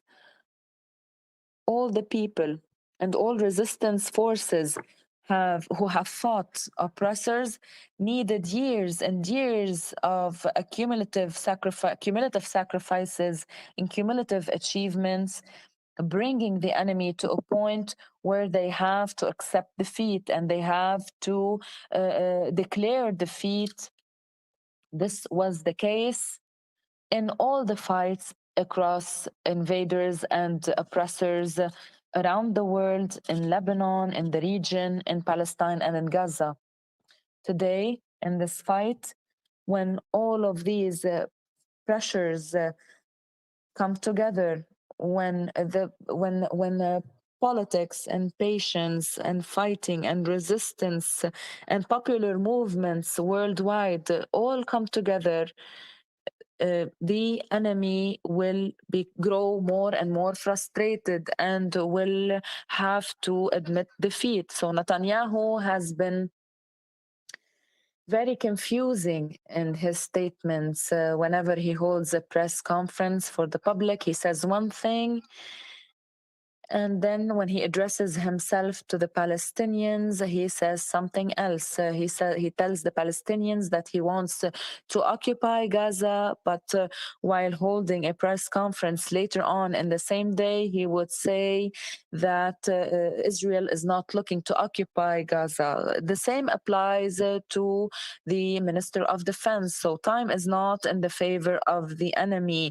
It has been incurring a lot of defeat in its fight against Gaza, whether on the ground or in the change we have seen in the public opinion worldwide, the military defeat on the ground, the fear of several fronts opening across the region, the pressure from the displaced inside Israel and inside the occupied territories.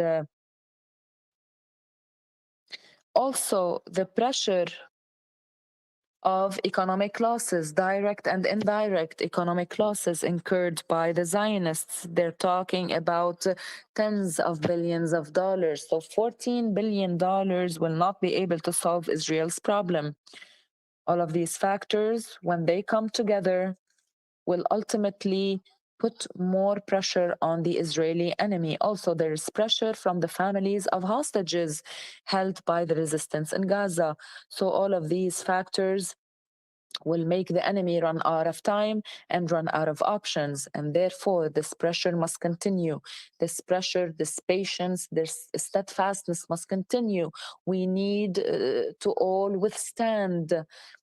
And I think those who are withstanding the most are the people of Gaza and the resistance in Gaza. And this is why we look into the future. We look into new horizons where Palestine will be victorious, to a future where the enemy will fail in achieving all of its objectives or any of its objectives, despite all the atrocities it has committed so far. So if you are in pain, they are in more pain. You ask God for what they do not ask. So today we ask God subhanahu wa ta'ala, we ask Allah subhanahu wa ta'ala, aside from the sacrifices, we are offering, I call on you to pray. I call on you for a quick victory. I call on you for a fast, quick victory. I call on you to pray for your people in Gaza and the West Bank and across all fronts. Ask Allah subhanahu wa ta'ala for victory. Ask Allah to see their honesty, to see their truth, their sacrifice, and their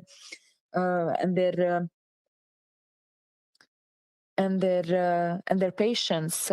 Today, on the day of the martyr, we promise all our martyrs, our pure martyrs, Sheikh Ra'id, Al-Haj Hassan, Sheikh Ra'id, all of them, we promise them to carry through with this journey as a resistance, as a people, as families, as people who are willing to sacrifice. We promise them that we will build on their victories and build on their objectives until we reach the ultimate victory. And the ultimate victory will come, no doubt. It is our generations, these generations, which will see Palestine liberated. These generations will pray in Al-Aqsa Mosque, irrespective of what the Zionists do. After the 7th of October, Israel is not the same anymore on the existential level, the strategic level, the historic level, and the security level. This is the truth, and this truth will be proven in the next few days, months, weeks, and years. Of course, we have to hold on to our responsibility. We will have to carry our way through. God bless you, and God accept your martyrs, your sacrifices, and may the peace and blessings of Allah be upon you. Jennifer, incredible. Guys, there's a lot there. So much for just a boring speech about Thank you, the Jennifer. martyrs. Can you hear me, guys? Yes. No. Yeah. Heidi, kick it off. You're the analyst. All right. If you're a pass, I'll So, go to you next. So this actually, is a lot more than there's you one said. point, if you're watching, I panicked at one point. Someone put a paper in front of him. I'm like, no, please, there's something happened. He's going to announce it. I thought he was going to ask, but it was just like for names. But there are two main things I like the most. I want to discuss the most. The others are we can discuss like later. The first thing is that he answered the question we've all been asking, and you've been asking Mario. If a war happens, is he gonna do the speech first, or is it gonna be after? So he answered that by saying the decision of the war is not up to him; it's up to the battlefield. So whatever happens in the battlefield, that's where things gonna kick in, and then they'll make a speech to announce what happened there. Then, so I think that if there's going to be a full-scale war and escalation, it's going to depending how Israel reacts, how Hezbollah reacts, all that, and it's going to happen all of a sudden. It's going to hell's going to break loose, and he's going to then later on go and talk in the speech and say this happened and we're into war. The second thing is recently, every time in these spaces, remember we've been having like breaking news, something was shot down above Haifa or Naharaya, but there's no sirens and no alert, no nothing.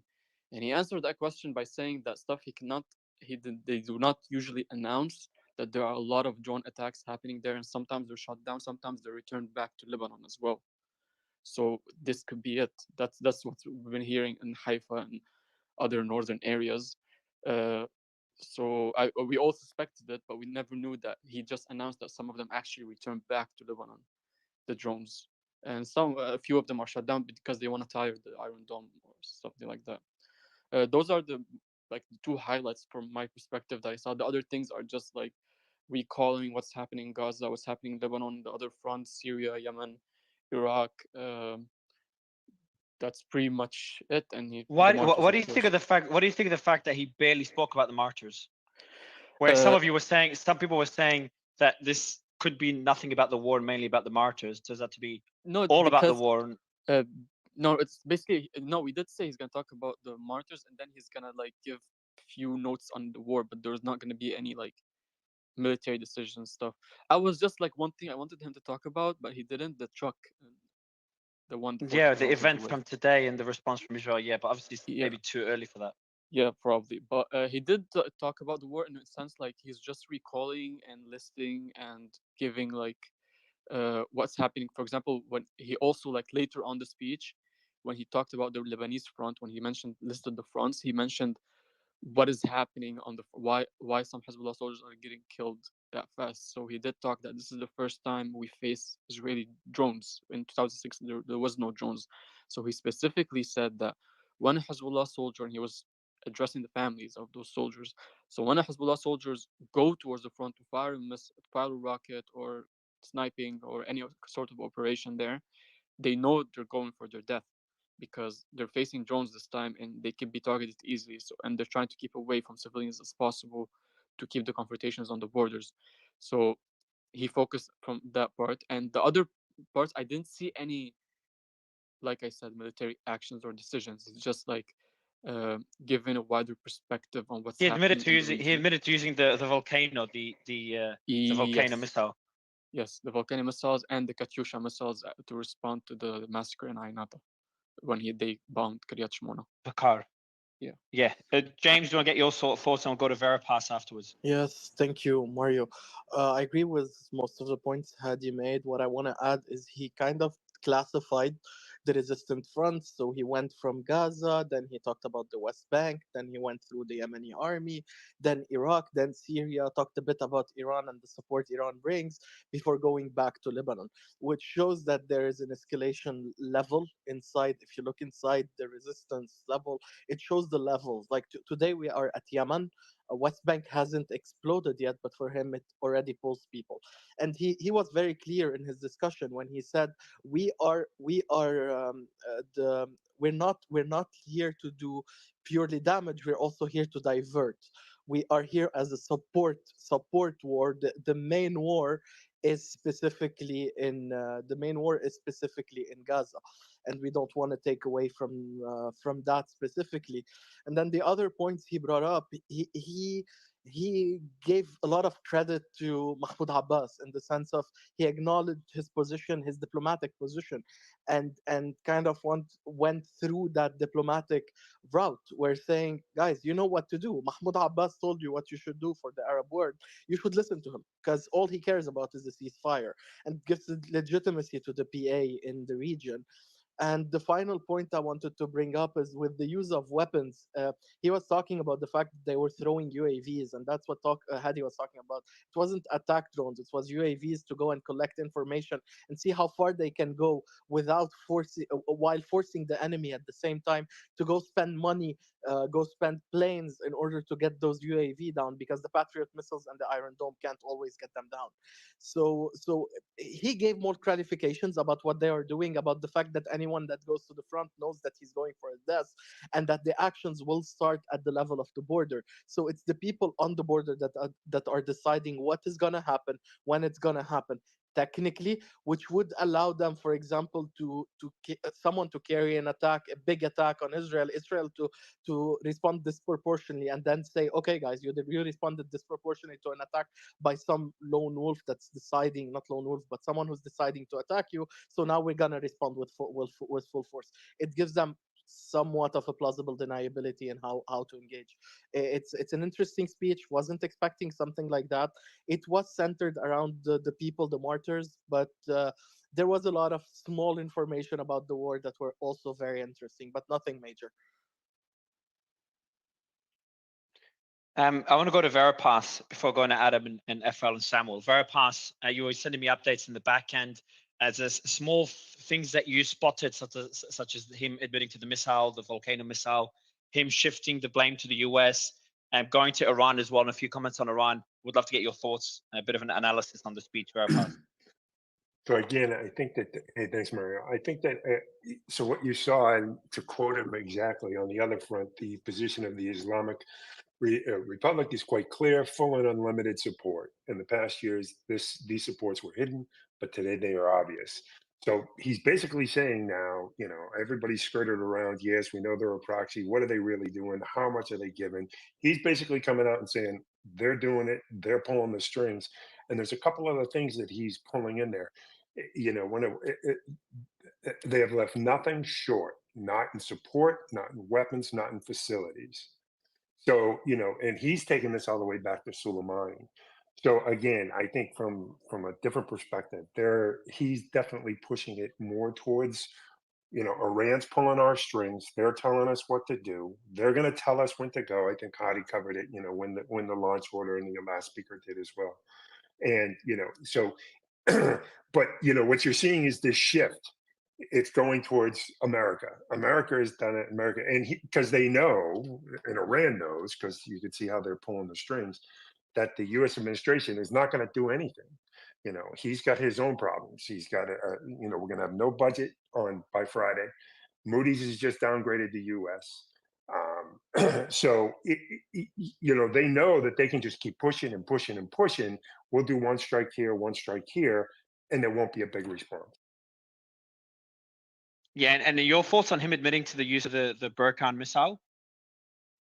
Standard, I think, you know. I think the Israelis, does it the like Israelis, the way finish off. I mean, while he was up there, they took out another radar site. You know, concurrently, you know, the Iranian general stepped up and said, "We fully support him. We're behind him 100%. It's America's fault." Concurrently, while the statement was going on. So I think they're just going to say, and the Israelis have said it. I think Hadi has said it, and I think Faris has said it. They're bringing out new weapons. So the question is, where are those weapons coming from? How long have they been there? Are they just showing up now? Flights are being tracked out of Iran on the flag flights. So, you know, is the support ratcheting up? I want to go to Adam, then FL, then Adam. Guys, actually got Adam first. Adam, your thoughts on the speech? Yeah, so he did talk about the martyrs at first, but one thing I found notable is I found this speech more of a rules and engagement and more of a battlefield update, boosting the morale all around for all the resistance forces that are fighting. Notably, though, I did find it a push towards proxies and the implementations and impacts of the proxies involved, notably talking about the US. But one thing I haven't heard in the past, which I did hear him speak in the speech, was the budgets and the impacts to the financial budgets of Israel and other countries, notably the US. So this is, to me, it's not a speech of escalation, but noting about a tit for tat, noting that, you know, this is what we're doing, this is what we have, we're fully capable, but at this time we're going to continue doing a tit for tat and defending, but we can continue as long as we need it. That's how. So there is a quote here, and the team did, just for the audience, the team, I'm going to post all the key quotes, a really big post. I'm just trying to find, if anyone has the full video in English, by the way, DM me the link, because I want to include the full video in English or with English subtitles in that post. That includes all the key tweets, all the key quotes, sorry. But the team has put up many clips on my account. One of them here, let me just read it out. I'm going to go through them. So one of them, he threatens the US and demands a ceasefire. The Americans sent threats to pressure the resistance in Iraq, Yemen, and Lebanon, and use every channel to deliver messages. If the Americans want these operations against them to stop, they must stop the aggression against Gaza. It's not really a warning, but that's one quote. The other one here, they have been improving in resistance operations at the level of quantitative actions and in the quality of weapons, such as the use of attack drones and the types of missiles. The Islamic resistance in Lebanon, so Hezbollah, has begun using Burkan missiles, the volcano ones, which weigh up to 0.5 ton in its operations. So it's kind of hinting that he's already escalated. And I don't know if he's hinting that he's escalated or whether he's just saying like, hey, for anyone criticizing us not doing enough, wink, wink, you're right.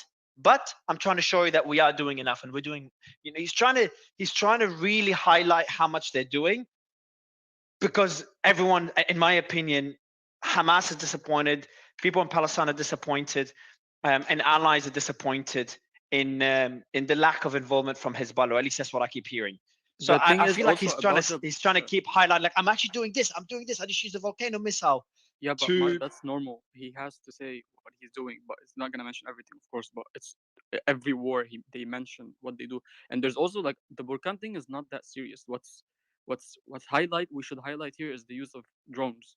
They are using drones and they're reaching. And he said that Israel just accused Hezbollah of using a drone from Syria. They reach all the way to Eilat. That's the escalation, not the Burkan. Burkan is nothing. They used the drone that they started in Syria, and they did reach Eilat without being shot down.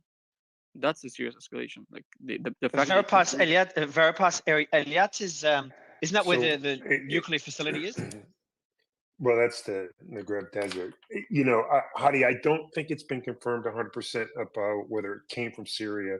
I think it was more, everybody's looking more towards Yemen as the one that the it thing came. is Yes, because it was. Israel did Go kill ahead, sorry. Hezbollah soldiers. Oh, it's okay. Just wanna before you continue, Israel did because they've been looking at it for days and they found out where it came from, and they did kill 8 Hezbollah soldiers in Syria. They like 2 days ago. Israel they bombed them in Homs. So I think that they linked it to it by a lot of intelligence. Otherwise, they wouldn't have conducted the attack in Syria against Hezbollah. Well, I think you're going to see a push from the Israelis more up into Syria, backed by the U.S. going, okay, it's ISIS and IRGC that we want you to target up there. So yeah, there was that strike, a secondary strike. But you know, the Yemens have been pushing from their missile alley up there, and they're making that threat towards the Israel. They're the ones who are really ratcheting this thing up in the southern border for Israel. You know, the U.S. is kind of saying, "Hey, we got our ships past it. We're past it. Now you guys are threatening the nuclear research facility, etc." So it's going to be kind of interesting to see how this plays out. But I think you are seeing an escalation with the drones. When the drones start getting captured or shot down, they shot down what, 3 yesterday or 2 yesterday, the Iron Dome. When they go back and do the forensics on them, they're going to see where they came from and what the design was. I'd love to go to FL and then Samuel. FL. Yeah, I had some of my points were already made by the previous speakers. I agree with a lot that was already said about the speech. I was expecting a little bit, different speech, more focus on the martyrs. But it really, if that's I'm it. But that's I want to highlight. I want to highlight this. Again, people I spoke to in the back channels are like, Mari, don't expect much in this speech about the war. It's going to be about the martyrs. So I just want to highlight this again, and I don't know if we're not focusing on it enough. Most people I've spoken to said that you don't even need to stream it. He'll barely probably mention the war. Yet 90% of it was about the war. So I want to highlight this again. And FL, would love to get your thoughts on, you said that surprised you. Does it mean anything? And then get your thoughts on the rest of the speech. Yeah, it was surprising. Like I said, I was expecting a lot more focus on the martyrs. Really, if I'm a member of Hamas or a Palestinian, my key takeaway from that speech is I'm on my own, right? It's they've been saying it from the beginning. We don't claim responsibility. We didn't have any involvement in the planning of this operation on October 7th, and pretty much Hamas is on their own. But I agree with you, Mario, that the virtue signaling coming out from Nasrallah is just tremendous, right? Oh, but we did this, we stand with the Palestinians, we're doing this, exactly. this. And that comes, but man, FL, that comes at the same time. The hospitals, the Al-Quds hospitals, I think the Israeli Defense Forces, Israeli military is 20 meters away. I got the news during the speech, 20 meters away from the Al-Quds hospital, and the Al-Shufa hospital is surrounded right now, and maybe could have fallen already, or it hasn't fallen, but it could fall any hour. So while 2 of the major hospitals, including the largest hospital in Gaza City, are falling to Israeli forces, you've got Hezbollah and Nasrallah making a speech, just saying the same stuff and not escalating. So I agree with you, and I'll let you continue. So I don't interrupt. I agree with you. Just saying essentially Hamas would be listening to this and just the feeling, the heart drop, because they're not getting the support they expected, as they've said before, and they continue not to get that support as the war continues to escalate. That's right. Yeah, and I'll land my plane here. Everybody knows it, but it just furthermore proves the point that they're, the puppy dog of the master, the IRGC, right? They can't make a move without the IRGC proving it. And if Nasrallah felt as strong about the situation as he's claiming in these speeches, I feel like Hezbollah would have made a move already, but they can't without Iran's approval. I agree. Adam and then Samuel. I just have a question for Hadi. Just on the contrast of the speeches in previous engagement during the Syria wars and now, do you see an escalation in the speech type and the difference there? Yeah, and before you respond, Hadi, Hala, I see you in the audience, would love to get your quick thoughts, even for a couple of minutes on this as the expert. Hadi, go ahead. So it's giving pre-Syrian intervention or pre-Syrian announcement of the intervention. So, like he said, just like Syria, the battlefield will decide the course of what's happening next. So I feel like we're now in a very tricky situation. I feel like there's not going to be any clear announcement until whatever happens in the battlefield escalate things, and we just might wake up to a war, or suddenly, okay, we're to war. So after this speech, I'm convinced more now that there won't be any announcement of a war. It's gonna happen. If it's gonna happen, it's gonna happen without any of us expecting. Do you still think, Hadi, your stance, and obviously your stance will shift as the circumstances shift. Yeah. Your stance at the beginning was that the war is inevitable, not inevitable, but most likely Hezbollah will join the war. Now that we've seen how far into the war it's been, it's more than a month. And obviously, whether Hamas is winning or losing is something people are debating. My position is that they're losing ground pretty quickly. What are your thoughts on? What are your thoughts now? Do you think Hezbollah is still more likely to join? I'm still like on the same position. It all depends on what happens in Gaza and how Hezbollah is looking to get involved and what are the new rules of engagement they want to make. I'm pretty sure Hezbollah are trying their best and they want to make new rules to keep away from Lebanese civilians and not to engage directly like 2006 with bombing of Beirut and the airport and the villages. I think they want to try as much as they can to keep it on the borders between fighters. But there's something that I saw today on Channel 12, the Israeli Channel 12, and something we already reported, which also keeps me like, okay, I don't know where things are heading. Because they're saying, the military experts said yesterday on Israeli Channel 12 that this might take a year, the war. So I was like, okay, so it's that long. I'm pretty sure Hezbollah is also calculating the length of that war, and if they can't just but a year, I don't think but I think it's very different to invading Gaza and then just dealing with Hamas skirmishes. I think after the first, another couple of weeks, the war will be very different to what it is now. Like Hamas would fall, but there still be some sort of resistance, some pockets of resistance. So it just militarily, it just doesn't make sense for Hezbollah to join after Hamas mostly. I think it's too early crumbles. to say until we see Israelis getting into actually inside the city, not just around the beach and those areas. Because but they're into the Al Shifa hospitals. That's where but they're saying there's a potential headquarters, one of the headquarters for Hamas there, either at or near it. There's stiff resistance there. Those are at the outskirts of the city. At the outskirts, true. But they're saying that, but they're saying they're very important for Hamas. There's a lot of presence of Hamas, including Hamas commanders. So. And a lot of military equipment. At least that's the claims that Israel makes, and that's something. Definitely. Again, of course, you're gonna find like headquarters in different areas, but doesn't mean like they got into the city. So that's gonna be different. We're gonna have to wait and see. To be honest. Yeah, let's go. I want to push back on that, Hadi, really quick, because you're saying that you don't think Hezbollah is gonna make a move into this incursion unless the situation on the ground increases or Hamas is on their last leg. I don't think that they're gonna. Even if that is the case, if Iran and the IRGC says Hamas is on their own, they're not going to get involved in whatever the situation is on the ground, right? If they don't get that approval, and if Iran for some reason says, okay, we're going to cut our losses with Hamas, this is not in our best interest. We want to, regain or keep our control in Lebanon and Syria. I don't think that they're going to come to the aid of Hamas. That's I think the what we disagree on here, me and sorry, what's your name, FL, that the fact that where Hezbollah's decisions come from. Of course, Iran, there are their support and all that, but because I heard you say before that it's going to be an order from Iran. That's the different perspective. I personally don't believe that it's going to be an order from Iran. I think they're all sitting on the same table, like I said, in different spaces. They're sitting with Hamas as well, and Hamas is talking to them and telling them their situation, and they're calculating everything. Like there are talks happening, and it's too soon to speak of any decisions that are going to come either from Hamas or Iran or Hezbollah. And let me just for the audience, and if in the next few minutes we'll be posting the full speech with English, we're just uploading it, and all the key quotes. It's a pretty long post. There's all the key points and key clips already posted on my account by the team. Go ahead, Samuel, and then we'll go to James and Piotr. Samuel. Real quick, just before the speech started, the topic brought up about the truck that was hit Your 40 to yeah can you your mic 40 is to not great, 50 Sam. I'm not sure if you can fix it. Is it better now? About the same, but we'll keep it short, and then you can fix it for next time you speak. Go ahead, man. About the truck that was hit. So there was a truck, just for the audience, hit 40 kilometers into Lebanese territory. It's the first time since 2006. You sound like you're on a plane, man. So I'll let you fix it while I give an overview.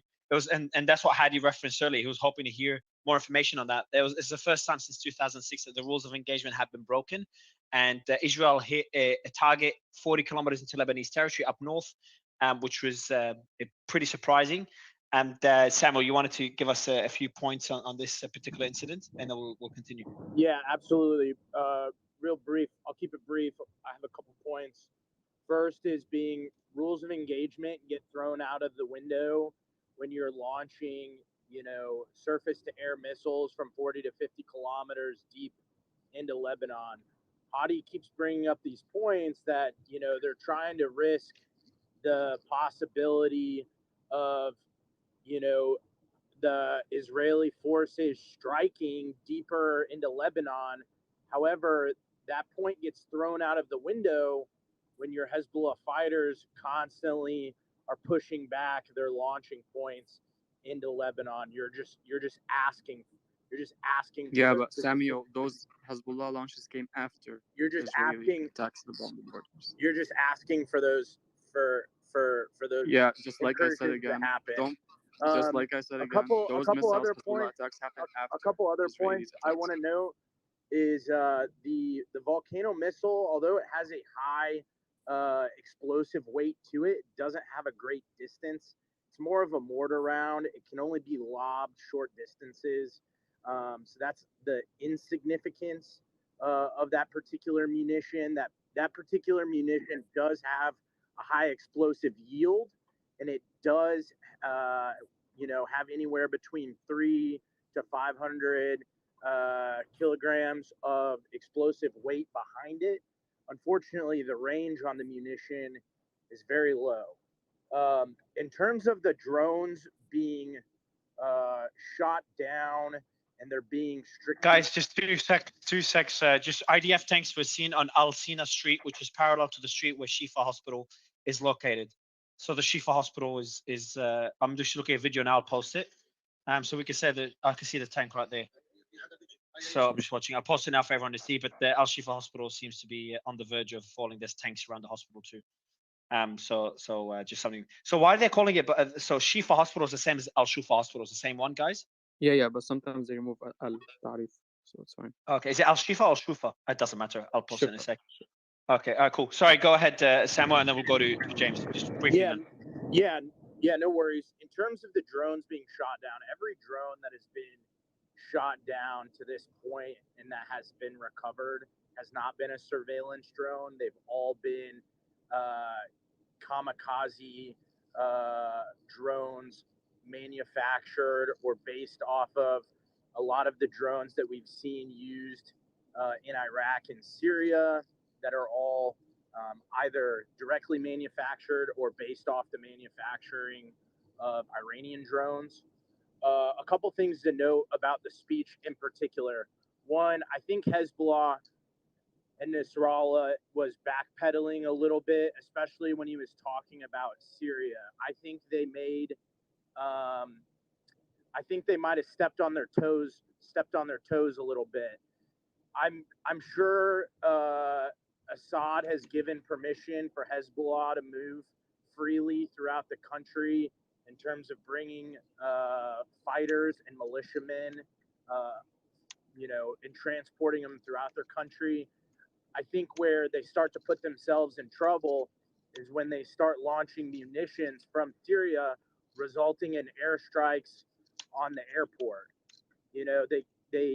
That's not a good look for them. Unfortunately, although they may support the cause, when my airports and my major infrastructure start receiving airstrikes because you're launching mortars and drones and rockets and artillery from my location, I'm going to start getting frustrated. Especially let me just on that point, Samuel.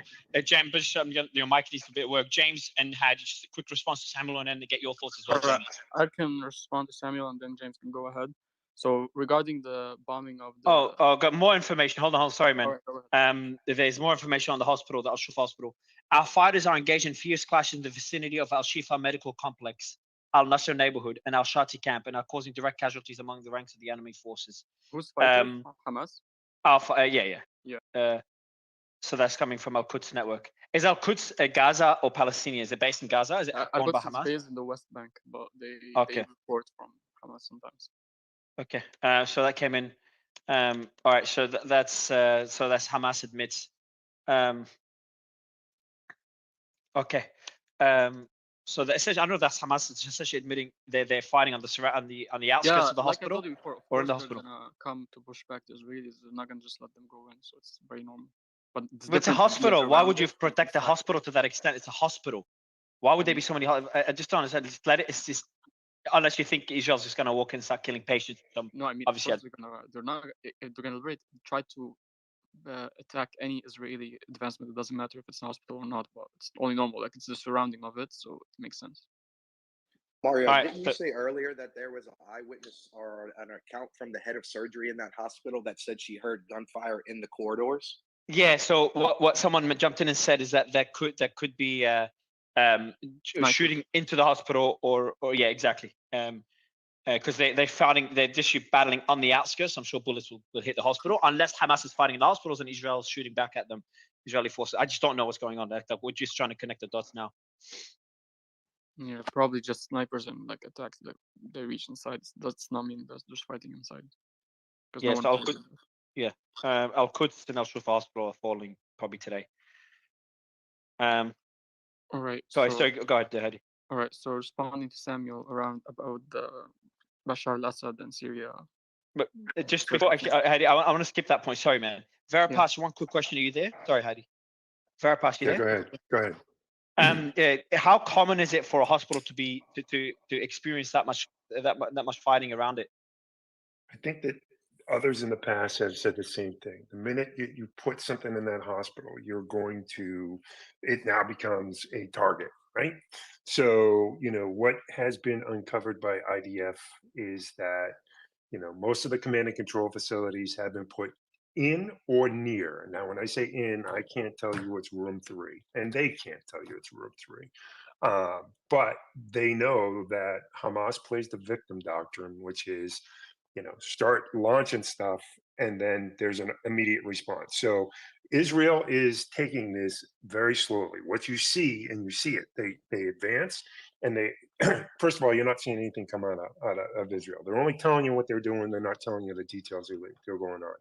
But they go in and they are dealing with, their words, battalion level operations and tunnels and command and control. So they believe, as they're approaching these hospitals, that Hamas has put command and control centers close by, because they know that they're not going to get shot all the time until, it's now we have to go in there. And last night they had drones up on the roof, and the hospital director was saying her exact quotes were, "The rats are on the roof."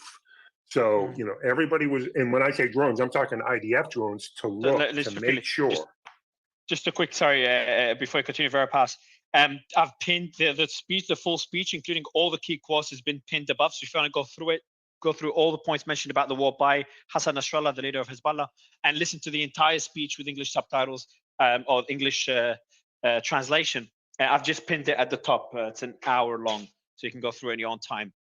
But yeah, sorry, Veripass, continue and your thoughts on how symbolic is it?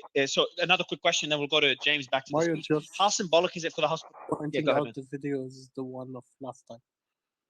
Just pointing that out. Is that the video I posted as the last one? Yeah, that's the last one. It's 82 minutes. This one was an hour. The speech was an hour.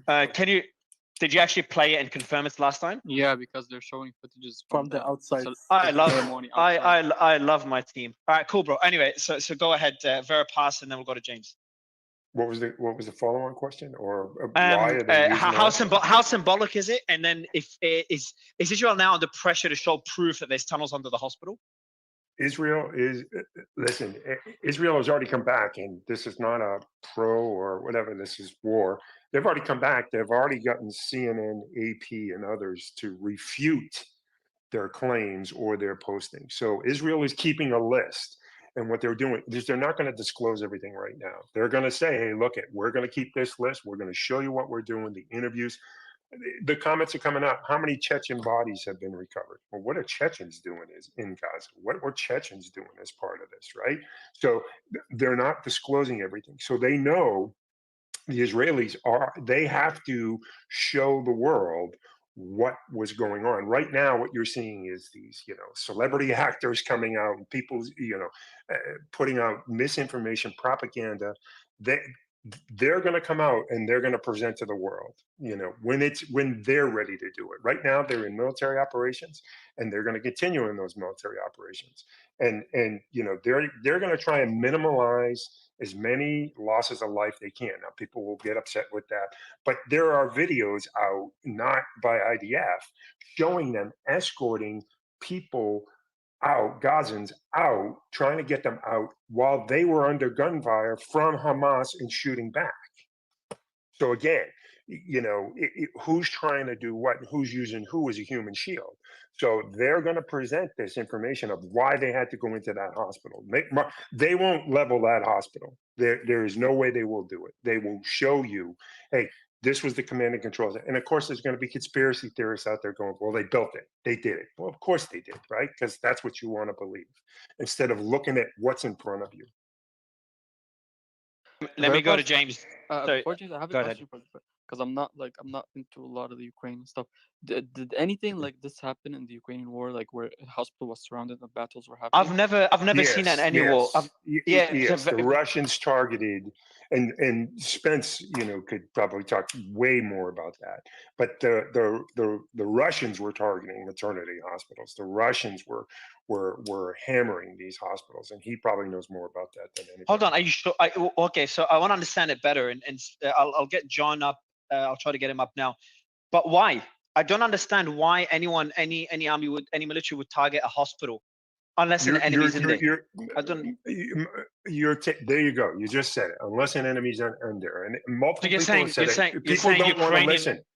You don't want to listen. Which is the minute a bad guy with a gun goes into the hospital to shoot back at you, or to command and control a mortar launch, that hospital becomes a military target. Now, you take as much caution as you can, but the minute the bad guy runs in there, then guess what? That becomes, and if they're shooting I understand, but very fast. What's the conclusion from the Ukrainian one? The conclusion was that Ukraine was using the hospital. No. I know. I was not saying that. What I'm saying is the Russians were bombing the shit out of hospitals, and John could actually, again, I will step back away from that. So I don't know what the Ukrainians weren't doing that, is to the best of my knowledge. Okay, that's important for me to know, because we can obviously correlate this to, because I don't understand why any military would bomb hospitals. From a PR perspective, it's a stupid idea. The question comes to this, Mario, as you're sitting in Dubai, someone comes in, the police are chasing a bad guy into your apartment. Yeah, unless no, I'll rephrase. It doesn't make any sense unless the enemy's in that hospital. But then the debate is how much of, if there is there 2-3 soldiers, is there one commander, or is there an entire command center? Go back and look at the Victor doctrine. Yeah, well, let's go, James. Obviously, thoughts on what was just being discussed now as we're seeing the hospitals fall. Let me post that video out. I've just let me post it out. I'm editing the other tweet with the speech. I've just posted out the video of the tank around the Al Shufa hospital on the street, literally parallel to the hospital. So essentially, the hospital, I don't see it getting past tonight. If it doesn't fall tonight, means there's something really off. But James, go ahead. Yeah, if we want to talk about targeting specifically hospitals, go to the speech first, James, because I haven't gotten your thoughts on it, right. And then we'll go to the hospital. So the speech in general, as I said at the beginning, it was 10% martyr, not 10, but like let's say 40% martyr, 60% actually about the war. The main point is that he outlined the actual resistance structure, how it's working, every single main point of the resistance. He went in detail about every single battle, and he linked the fact that we are kind of independent. I disagree with FL on this one too. I'm closer to Hadi. The decision is taken on the battleground. We will see day by day what we want to go do. The other point that I want to bring up is that he explicitly talked about UAV, so drones that are here to that get images and come back to Lebanon with data. That's really important in war because they've been attacking every single radar, every single camera, and if they can get counter data, it would be very positive. So some of the drones that were shot down were drones that are here for data. The other point I want to bring up is the red lines, and that's what he brought up. Red lines, just I've updated the video now with the new video that from today, Hadi. So if anyone wants to hear the footage from today, it's live on that post. I'm just going to pin it above now, the edited one. So I appreciate you pointing it out, James. And I like the way you pointed it out. It's like you didn't want to embarrass me, but you wanted to say, Mario, there's a bit of a mistake there. So I appreciate you being subtle about it. Go ahead, James. I should have sent it on WhatsApp. I'm sorry. No, but I'm just messing with you. Go ahead. To point out another point that's very, very important. It's very similar to what happened before the Syrian war. Everyone was blaming Hezbollah for not getting involved in the Syrian war. Everyone was telling Hezbollah, you have one of your allies that's being destroyed. Why aren't you going in to defend them? People in Lebanon were talking explicitly about Hezbollah, you should not interfere in the Christian side was like, don't interfere in Syria. The people on his side were like, why aren't we helping our Syrian friend, the Syrian family, the friends that we have in this country? We have the same narrative right now. It's the same discussion. And he hedged so long that people were like losing hope. And then at one point, when he found out the right opportunity, he went in. Currently, to point out some facts, if we go through calculations, the Israeli army has around 500,000 to 700,000 people that are active military. Between everything, they have all their fronts on very high alert. You have the Eisenhower, you have the ships of the U.S. all around the region. And it seems that even though Gaza, the north of Gaza has been encircled, they haven't went inside of the city yet, where most of the war will happen. I've had a good chat with Colonel Spencer. He believes the movement is very fast, especially on the border. I still want to see when they start hitting in. It seems Hamas has went back a bit, went back into either went to the south of the country, some of them, and the others went underground and are not fighting now, waiting for the enemy to go in, so for Israel to go in. And it seems that Hezbollah has this information. It seems that even though Hamas is losing ground, they have not lost control yet. And I believe that that's what he's waiting on. He's waiting for more time to go through the war. He's waiting for the American to lose a bit of support, lose a bit of the moral high ground, moral support inside the country coming into an election year. So he will have more chance. They already got devaluated economically because of the old military help they are giving and the debt going up. So he's calculating when would be the right moment to go in. And this speech was more stable, let's say, more traditional to what he does, and it was more calculative, let's say. There was more calculation in his speech. It was a bit more clear for me that they will be an attack. The scale, I don't know what it is, but there will be an increase in the attacks. But it really depends on when they feel there is an opening for them to go when the US will not go in. Like that's the main point. They want to try to make they sure need to see some sort of indication that the US is changing course. There's more resistance on the US joining. Exactly. That's it. It's all.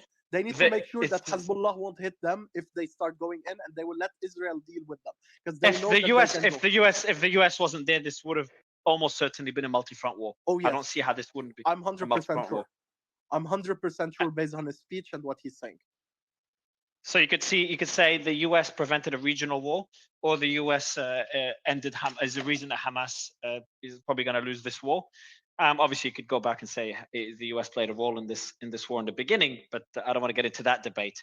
But we can, Colonel, let me see, Colonel, if you can come up for a couple of minutes, Colonel, I want to ask you about the targeting of hospitals in Ukraine by Russian forces and how that compares to what we're seeing now. If you got a couple of minutes, I know you're on the move. It'd be good to get your thoughts on that because we did have Veripass talk about it. Adam, go ahead, man.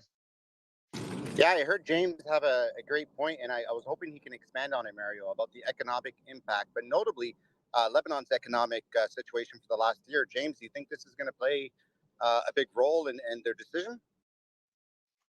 I think he's been getting ready to go into war for a while. His chests are deep. He has been getting his pockets ready for a war. I You're don't talking believe about who? You're talking about Hezbollah? Hezbollah, yeah. They've been Yeah. getting ready. They've been getting ready to go to war. They are the only faction in Lebanon that's able to pay their people, not at the same level they used to pay before, but they are still able to provide enough for the populace to have them behind them when the other populace of the country, the other parties, don't have as much flexibility and as much financial position as they used to have before. Most of them used to put people in the government, and considering the government is not paying what it used to pay before, the prices of the salaries went down, so people are more hungry.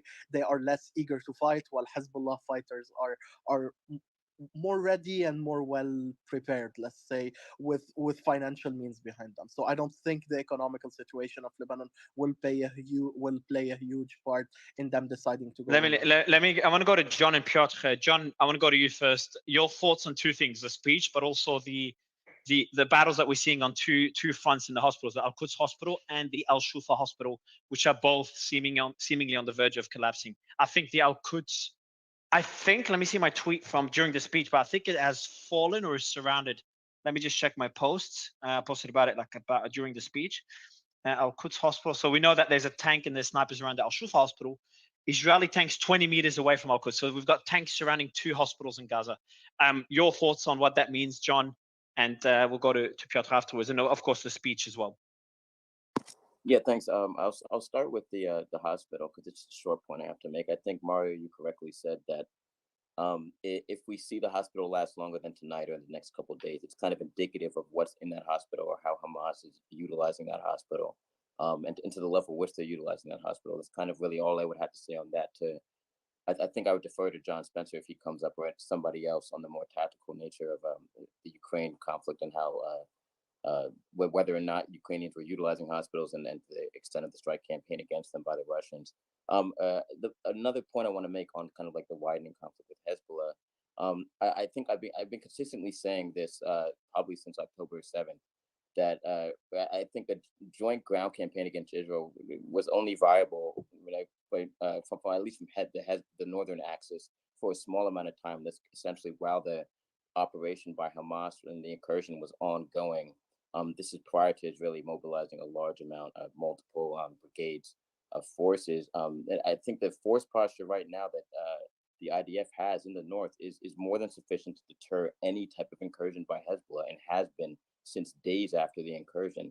I just don't see Hezbollah even trying to do anything like that without not only the high level cooperation with Iran as well. And I think it's also important to note that Iran has been consistent with trying to keep this conflict below the tempo of the conflict, below the level of conventional warfare, right?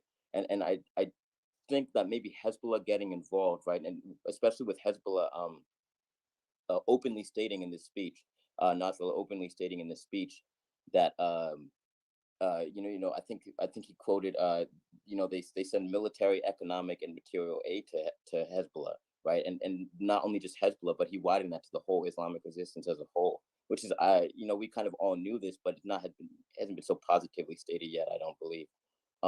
And so I think Iran knows this, and Iran at the end of the day, right, because he has now admitted, right, that Iran is funding them, providing material and economic aid to them. They're not going to start any type of major ground incursion without Iran. And so far, there's no indication from Iran that they want to, bring this, increase the tempo of operations against Israel by the Islamic resistance. They're content to keep it below the threshold of conventional warfare, obviously due to the large U.S. naval and ground force posture in the region. Just one other point I want to make on some of the statements that he made. I think a lot of them were covered by other people as well. But if I could piggyback off of a point I believe FL made, when Iran seeks to increase the tempo, there's no indication that they seek to increase the tempo of the conventional war. But I do think though that Iran, I believe it was FL who said that they concurrently, a commander in the IRGC concurrently, as this speech was going on, he pretty much stated their full and unimpeded support for them, that no no type of aid has been withheld from them. And I do think this maybe indicates that, once again, it also indicates that Iran is still content to keep this below the threshold of conflict. And I think that I'm going to keep saying it over and over again, because it's really important to make sure that people understand that, because as soon as Iran escalates conventionally, even by within through Hezbollah, the response to Hezbollah, they lose that beachhead in the region, because they're obviously going to lose Hamas. I mean, I think that's obvious to most of us now. They're going to now lose their main beachhead in the region to deter any type of normalization talks in the future, but as well lose a beachhead for and essentially like a lodgement for future actions against Israel in that vicinity, in that local region. Piotr, I want to get your thoughts on these two particular points. Initially, I want a bit of a focus on the speech. Not sure if you've heard the summary or the speech itself or the key points. And then we've got Hala here. Hala, pleasure to have you. And Elijah, great. Got both of you joined at a perfect time. Piotr? Yes, I'm here. Yeah, hi. I'm just off Vauxhall Bridge here in London, right in the middle of the Palestinian march. Just a quick summary of this, I think might be interesting, but it's been relatively peaceful. It's been relatively contained. Spoken to several police officers and law enforcement, and they haven't really had any major incursions other than with some of the far-right nationalistic English sides just north of the bridge, but they've done pretty remarkable job of keeping the two sides separate. The cenotaph, which is where the memorials for Armistice Day were laid, was relatively tense, but calmed down. I was around Westminster when there was some arrests and brief altercations. Can I ask you a quick march, and it's busy. Can I ask you a quick question as well, Piotr? Yeah, go for it. Can I? Did you have a chance to ask him about Hezbollah's speech or involvement so far in the war? Well, I mean, there aren't any, like, a lot of the people participating are members of the British public. They're not going to be very well informed, I don't think, and I don't mean that patronizingly, but following the diplomatic levels of, speeches and words made by Hezbollah might well be something that some people are aware of. I was paying attention to some of the Palestinian sort of voices, some of the bigger voices here in the UK, and also politicians who said they were monitoring it. I think it's quite intended that the Hezbollah speech was given on Armistice Day. I mean, I'll defer to the other, Hezbollah experts who've just joined us. But, this is obviously an important day for the British, for many European countries with World War One. But a lot of, obviously, Palestinian voices look at this as, an illustration that the UK are talking about peace and putting down arms and no war, but then they're supporting the Israelis in the situation. So there's this sort of hypocrisy point that a lot of Palestinian voices are pushing. Personally, for me, I echo a lot of what John says about the speech. I personally haven't really changed my position on Hezbollah since the first 2 weeks. I really was on the fence about whether they get involved, verging towards not really, because they're a big entity, and once you become a bigger entity, not just Hamas, which is not to be messed around with, but they're not Hezbollah.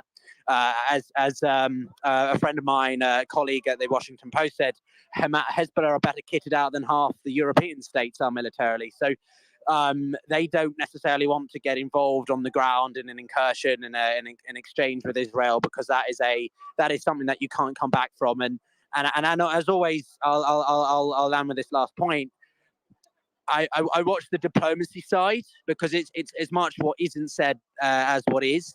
And the fact that the Iranians are meeting with Saudis right now for the first time in 7-8 years since their diplomacy ties were basically frozen out, I think is an illustration that the Iranians don't really want this thing worse. They can provocate, they can get their proxies to do the work, but I don't really think they want this thing to be pull themselves directly in. So, lots to unpack, and I look forward to hearing what the others have to say. No, I appreciate it. And we do have Hala here. Hala, you're an expert at Hezbollah, probably the one that has the most knowledge out of all of us. You've covered the last speech. I think you disagreed with a lot of us on the last speech. Would love to get your thoughts on this speech. Is it what you expected? Is there any surprises? And do you disagree with us again, or? we're on the same page. No. I disagree with quite a few things that you guys said, or some of your guests said. So first and foremost, I mean, one of the main things that we need to sort of understand is one of the things he said. It's all in the decisions are made in the battlefield. That's where we have to look. Now, this is not something new. You see, this is the confusion or the mistake that people repeat. It's the same as saying, you know, Iran makes a decision, so it calls them and says act, they act. It calls them and says do not act, they do not act. And in the same way, people assume that, you know, because Nasrallah is the leader and the head of Hezbollah, therefore he tells them on the ground every minute what to do. And where in fact it's not the case. There are broad lines given, whether from Iran to its allies, the resistance axis, or from Hezbollah to his commanders on the field whom he trusts. I mean, he was a field commander in his past as well, so he knows military. But they would have been discussions, and commanders on the field, they have room and maneuver. They have room to maneuver and make their own decisions on the field as and when they see fit and how they see the battle moves. And if they need to make a decision, unless it's like maybe a massive decision that they might go back to him. But in general, they are the ones who command the field, and they are the ones who make those kind of decisions as to how far they go and when and if they should go. This battle is a battle of ladders. They're going up it slow by slow. It's not something that today, for example, everybody still accepts. Like I said last time from the first speech, expect that, you know, they're going to launch war and that's it. It's not going to be that kind of launch war.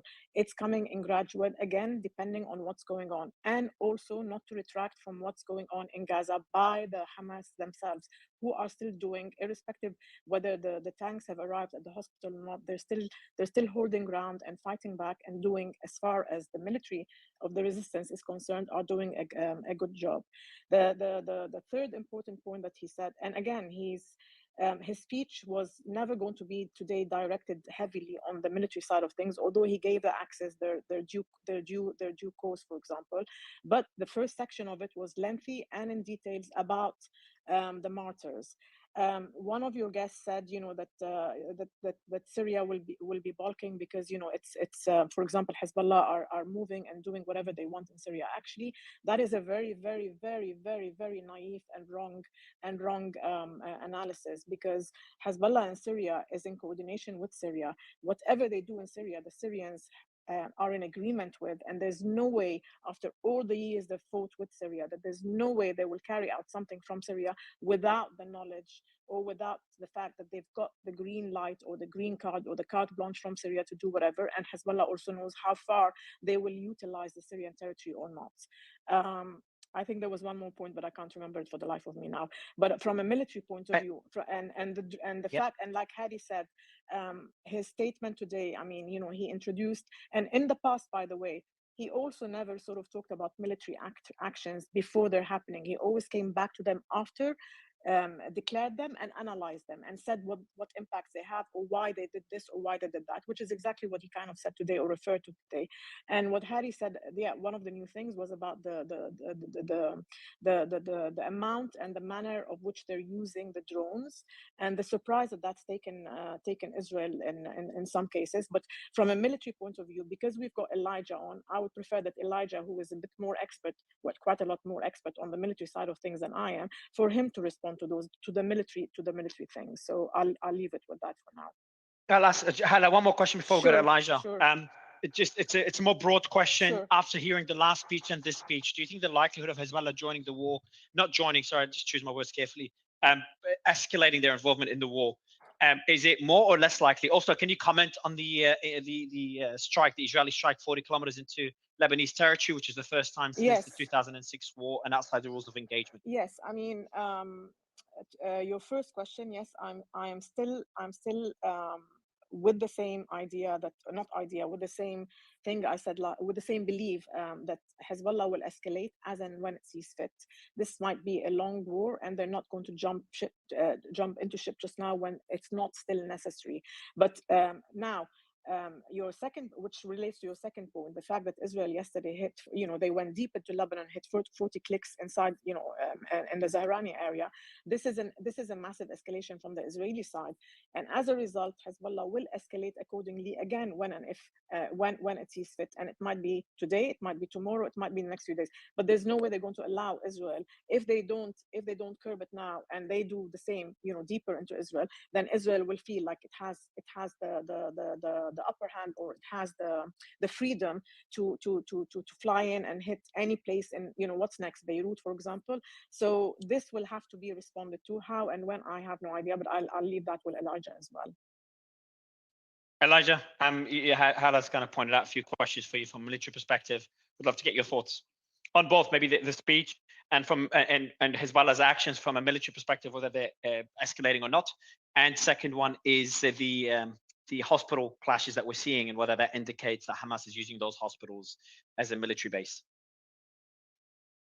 Thank you for having me. So regarding north of Gaza, it's very surprising that the Israeli army having control an area that's 6 kilometers wide and 13 kilometers long, and is taking so much time, notwithstanding the resistance of the Palestinian groups. So this area normally should be taken a long time ago, but it's not going to last for very long. The point is not if they manage to take the Shifa hospital that is not very far from Al Rashid hospital on the west side of the coastal area, where the Israeli tanks are there, and they will have dozens of Israeli tanks operating in the area. And this is a task that's extremely easy.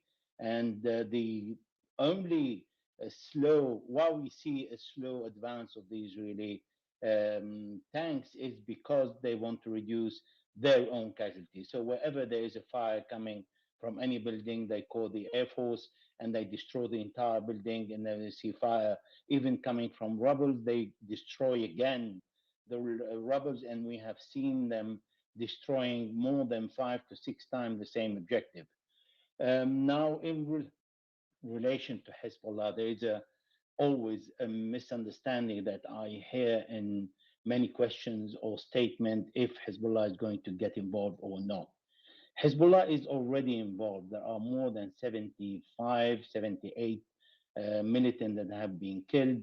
And from the Israeli side, they said that they have 1,362 wounded that came to 8 hospitals in the north. So the Israelis are taking a lot of casualties, and Hezbollah is taking a lot of casualties. According to my information, the Israelis are using artificial intelligence in their drone, and this is why they spot any movement, the slight movement that normally would not have been able to be spotted by a human intelligence or human observer. Now, if Hezbollah is going to escalate, Hezbollah is already escalating. Why this hit in 40 kilometers? It happened in the past that they've hit a banana field not a few months ago, when we heard that Palestinians launched a few rockets against the Israelis. But the reason why the Israelis hit first the Hezbollah gathering point in Homs, Syria, killing 7 militants, including 1 high-ranking officer, and then the next day, which is this morning, this empty truck, is because Israel consider any act by the Iraqi resistance, the Houthis, and the Palestinians in Lebanon, and Hezbollah, and the Syrian is Hezbollah is responsible. So this is the why. But this is that I don't understand why. Why would they hold Hezbollah responsible for attacks by other proxies? Because obviously Hezbollah doesn't have that level of. Okay, please. To that. So since the assassination of General Qasem Soleimani, there is no real leader of the axis of the resistance. And now I need to explain what leaders mean. Leaders can be the spokesperson, but not the one who's giving orders to the other. Now, Hezbollah has a long experience in fighting the Israelis since 1982, much more than Hamas that started in 2006, 2007. So because of that, because Soleimani is no longer there to exchange the idea, the experiences, etc. Now Nasrallah is the most experienced among the Iraqis. They started also very early after 2003 when the Americans occupy Iraq. The Yemeni Ansarullah Houthis that also started very early in 2015, and Hamas that came after the more or less the end of the war in Syria, because before they were fighting against Hezbollah in Syria. So because of all that, they consider, the Israeli consider that the one who is the chef d'orchestre, who is the one who's directing all the war, is Hezbollah. And they consider the attack on Eilat is one of the most dangerous attacks they have received, not because of the damage. It's exactly the same effect of the destruction of the tank today, of the truck today on 40 kilometers. There is no damage. There's just a truck that has been destroyed and is insignificant, but it's highly significant because of the distance. So because the Israelis have set up 150,000 tents. You're talking, sorry, which are you talking about? Sorry, which truck? Are you referring to the truck in Lebanon? Yes, in Lebanon. The destruction of that. The one in 40. Truck, the one, sorry, just to be clear for the audience, the one 40 kilometers into Lebanon, correct? Yes, so Israel struck a truck this morning that is 40 kilometers in Lebanese territory, and they've struck a house where there were 7 Hezbollah yesterday in Homs, Syria, killing all the 7.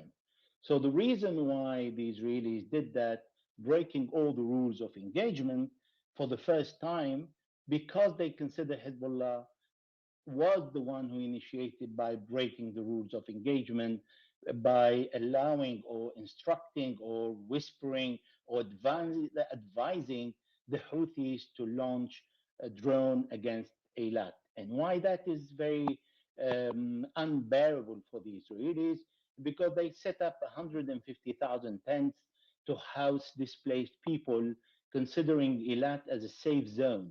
150,000 tents for all the internally displaced Israeli from the northern and southern borders, and they consider this is where they can keep them safe. By having a drone, but what they accuse Hezbollah, even if the drone came from the Red Sea, and Hezbollah doesn't have access to the Red Sea really.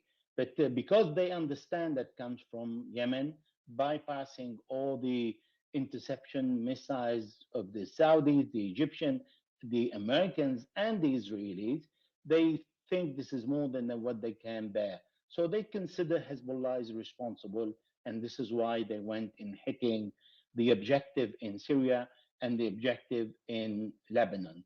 Now, this is already in the middle of the war. So Hezbollah is in the middle of the war.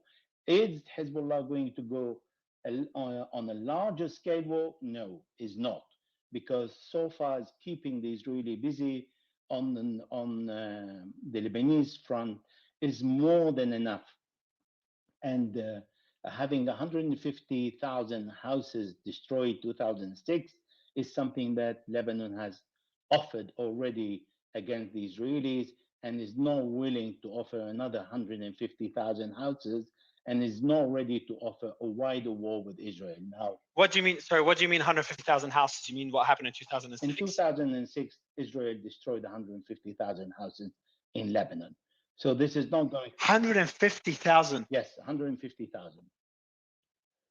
And they wiped out complete villages in the south of Lebanon. They destroyed so many buildings in the suburb of Beirut, and Hezbollah paid 1.2 billion as rent to accommodate all those who've lost their homes in 31 to 33 days of war in 2006. So this is a very high price.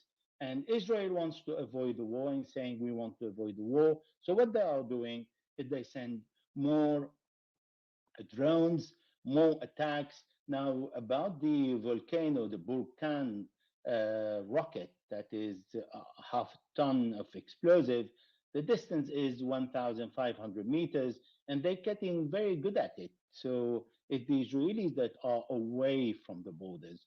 But because the Israelis are using artificial intelligence, this is why Hezbollah's casualties are very high in this war, and they consider they are already contributing, and they will continue contributing this way. Now, you can be sure that the north of Gaza is going to fall sooner or later. It's just a question of days.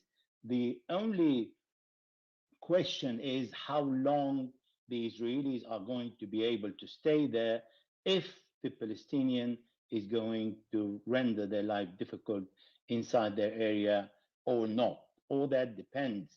If Israel is willing to move to the south of Gaza, I don't think so, because the mere fact of having all these refugees displaced in a kind of ethnic cleansing, because at the end of the day, if Israel is considered an occupation forces by the UN and by Ariel Sharon himself, who called his forces as occupation in Gaza and the West Bank, then they have the right to displace these people, but they have to displace them to a safe area, not to an area that is under bombardment.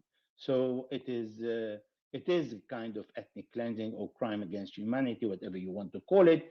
Nevertheless, they're not going to go and target these people because Egypt refuses to open the borders to 2.3 or 2.4 million people. So they will be content to occupy the north. They will not find the hostages. They're not going into tunnel. They, on the contrary, they're exploding and blowing up every tunnel that they find from the surface to close it. If there are hostages or not under, they don't care. It is not their problems now. Hold on. That's confirmed. That particular point on the tunnels, is that did the IDF confirm that this is their strategy, that they're going into tunnels? Yes, they're not going into any tunnel. That's confirmed by my sources, and I trust my sources. They're not going into tunnels. Okay, if this is true, this is unimaginable. Imagine, like, you don't have to sympathize with them, but imagine anyone, Hamas or a hostage, or anyone, just but the concept of being stuck in a tunnel that's just been blown up. It's just difficult. It's literally being buried alive. I'm not saying it's the right thing or wrong thing to do. Obviously, the wrong thing to do if there's hostages, in my opinion. But just the concept of being buried alive. Again, if your hostages are, if your sources are correct in those statements. But there hasn't been any footage of any fighting inside tunnels, at least not that I've seen. Yeah, it'd be fascinating to see how they're dealing with the tunnels. Well, why wouldn't they? Yes. First go of ahead, all, sir. Go ahead. Israel has a doctrine that goes Hannibal. Secondly, in every tunnel, it can be booby trap, can be a long fighting. They don't know where it's going to go, and this is why the families of the hostages are screaming and asking the prime minister to stop and negotiate for their release, because they understand from the military point of view, you can't go into any of these tunnels. They've tried and see the tunnels in the past, in the last war, and they found around 23 kilometers under the ground. And now you can multiply that by 10.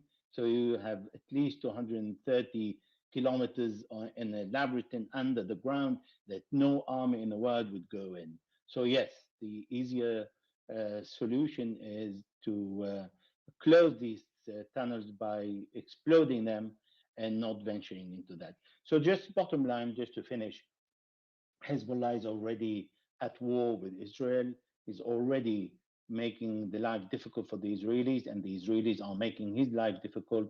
They're trying to enlarge the conflict softly by saying we can do that, we can go beyond. But they understand that if they start targeting civilian objectives, Hezbollah is going to target civilian objectives, and this is not going to end well. Now, Netanyahu may be able, or in his head, to drag the Americans into war, as all the American forces are in the Middle East and all the carriers are there. He might say, okay, well, now I don't need my air force because I've bombarded all the north of Gaza, and now only the commander on the ground can ask occasionally for the air force to hit one objective or two, and they have all the focus that they can give on the northern side, and they can say, well, that could be an opportunity. That is a possibility that I think Hezbollah is also considering. However, this is not going to stop the tit for tat on the borders. And if the Israeli escalate by hitting an empty truck, Hezbollah is escalating by using kamikaze drones with 40 kilometers of, 40 kilos of explosive is something that they haven't used before. But just to show the Israeli that they can go hard if they want to, but let us limit the game to a certain distance. And this is going to be our contribution and is not going to be beyond that. Thank you.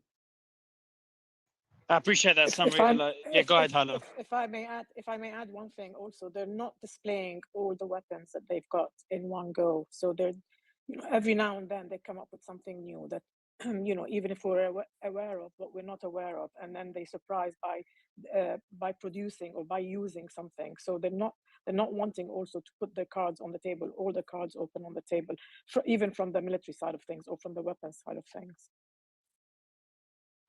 Yeah, I agree. Look, I think, guys, I think it's a great overview, great place to end it. We've covered the speech, we've covered the hospitals. The team is posting updates live on my account. We'll be watching the hospitals, and we'll see if there's any evidence of the tunnels there that come out, tunnels below the hospitals or headquarters of the hospitals, including the Al Shufa hospital. And the Hezbollah speech, I won't summarize because there's been different opinions on stage. But if you want to read the speech, I've pinned it above. It's on my account as well.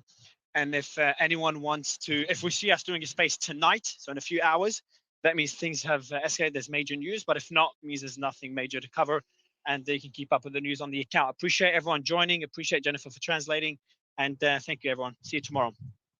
Thank you.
Everyone joining. Appreciate Jennifer for translating, and thank you, everyone. See you tomorrow.